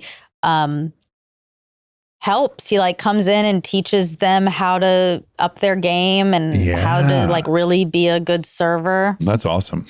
Now, 10 highest grossing comedy tours of 2024. Oh, here we go. We should get Mindy on the phone for this Mindy Kaling? because she loves counting people's money. Oh, yeah. Yeah, this is her and I's kind of list. Yeah, she wants this listed on people's houses. Yeah, should we call her? No, she's busy. Let's call her. No. We're so scared. I don't want to bother her. Come Don't on. bother her. We bother a lot of people. What are we going to do? Tell her about everyone's money? Yeah. Oh, I don't know. Oh, you're so scared. You're so ballsy. This is like the situation with the watch. I'll probably I'll regret this. Yes, and you're going to drag She's me probably into so this. scared to answer. I've never called her. I'm playing it so cool with her, and here you are. Yeah, I'm lighting this fridge way on fire. She might be at her kid's rainbow run. She's not going to answer. All right. I feel really relieved. Okay, great. I'm just going to leave her a quick voice memo. Oh my God. You're going to call back? No, I'm Oh. going to leave a voice memo. Monica's so up in arms right now that I had the audacity to call you. Mindy, I'm so sorry. We know you're very busy. I don't know why claims she you're did too this. busy to take a phone call. But we were about to read the list of the top 10 comedy tours, the financials. And I said, I need my friend Mindy here so we can count everyone else's money. Let's get her on the phone for this. And We're that's happy what you happened. didn't answer. Monica's very relieved you didn't answer. She thinks this might be the end of our burgeoning friendship. Okay. I'm Okay. sweating again. Yeah, that made you very nervous. God. You know, there's only a few people in this world who make me nervous. I know. She's one of them. Oh, you want to call Matt next? Yep. Oh, my God. Hey, man, you want to know how much money all these stand-up tours are making? Okay. There we go. Joe Coy, number 10. We're going 10 to 1. Okay. Joe Coy, he grossed $26 million. He did 83 shows, 368,000 tickets sold. And he's been doing this for years. Yep. Oh, Good for yeah. Joe. I wonder if he has a huge mansion somewhere. I'm sure he should go on Cribs. Oh, they all should. They should. Yeah, the whole season should be top. Oh, they should. That's a good idea. Yeah. Okay. Number 9, Adam Sandler. He grossed $27 million, 26 shows only, $1 million a show. 261,000 tickets. Gosh, good for him. Number 8, Jerry Seinfeld, another classic. Two guys who have so much money and they just can't help but make more. They can't. 27.8 million, Oh. 36 shows, 199,000 tickets. So Sandler's making more per show than Seinfeld. That's interesting. Well- Seinfeld must play smaller. I also think Adam Sandler is not as, he's harder to get. Seinfeld does do comedy tours every now and then, but That's true. Adam Sandler, like, oof. Trevor Noah, number 7, 29 million. 29.7, 30 million. 94 shows, 392,000 tickets. Number 6, here's our guy, Here he is. Bert BK. Kreischer, no shirt, No shirt. 29.7 million. Exact same as. Uh-huh. I wonder why they put him above Trevor. Well, because 64 shows, less shows. Oh, less shows. Yeah. Pound for pound. 388,000 tickets. Wow. Number 5, another friend of the pod, Sebastian Maniscalco. Very enjoyable episode. Check it out in the archives. Yes. $36.5 million for Sebastian. I love it. 53 shows, 293,000 tickets. Oh, baby. Number 4, Cat Williams. Now this, just let everyone know I read this list. Yeah. Like 3 weeks ago. Yeah. I think after we had Bert on, I got real nosy. Because I asked him how much is he making more on tour or from his podcast? Yeah. And when he said way more on tour, I thought, well, what is that number? Anyways, Sure. Cat Williams, I thought we go on podcasts. He'd blast a bunch of people and be a very viral. Although somehow you didn't see his last round of viral. He did one interview that he lined up 20 people and just let him have it. I had no idea he was the king of stand-up. Number 4.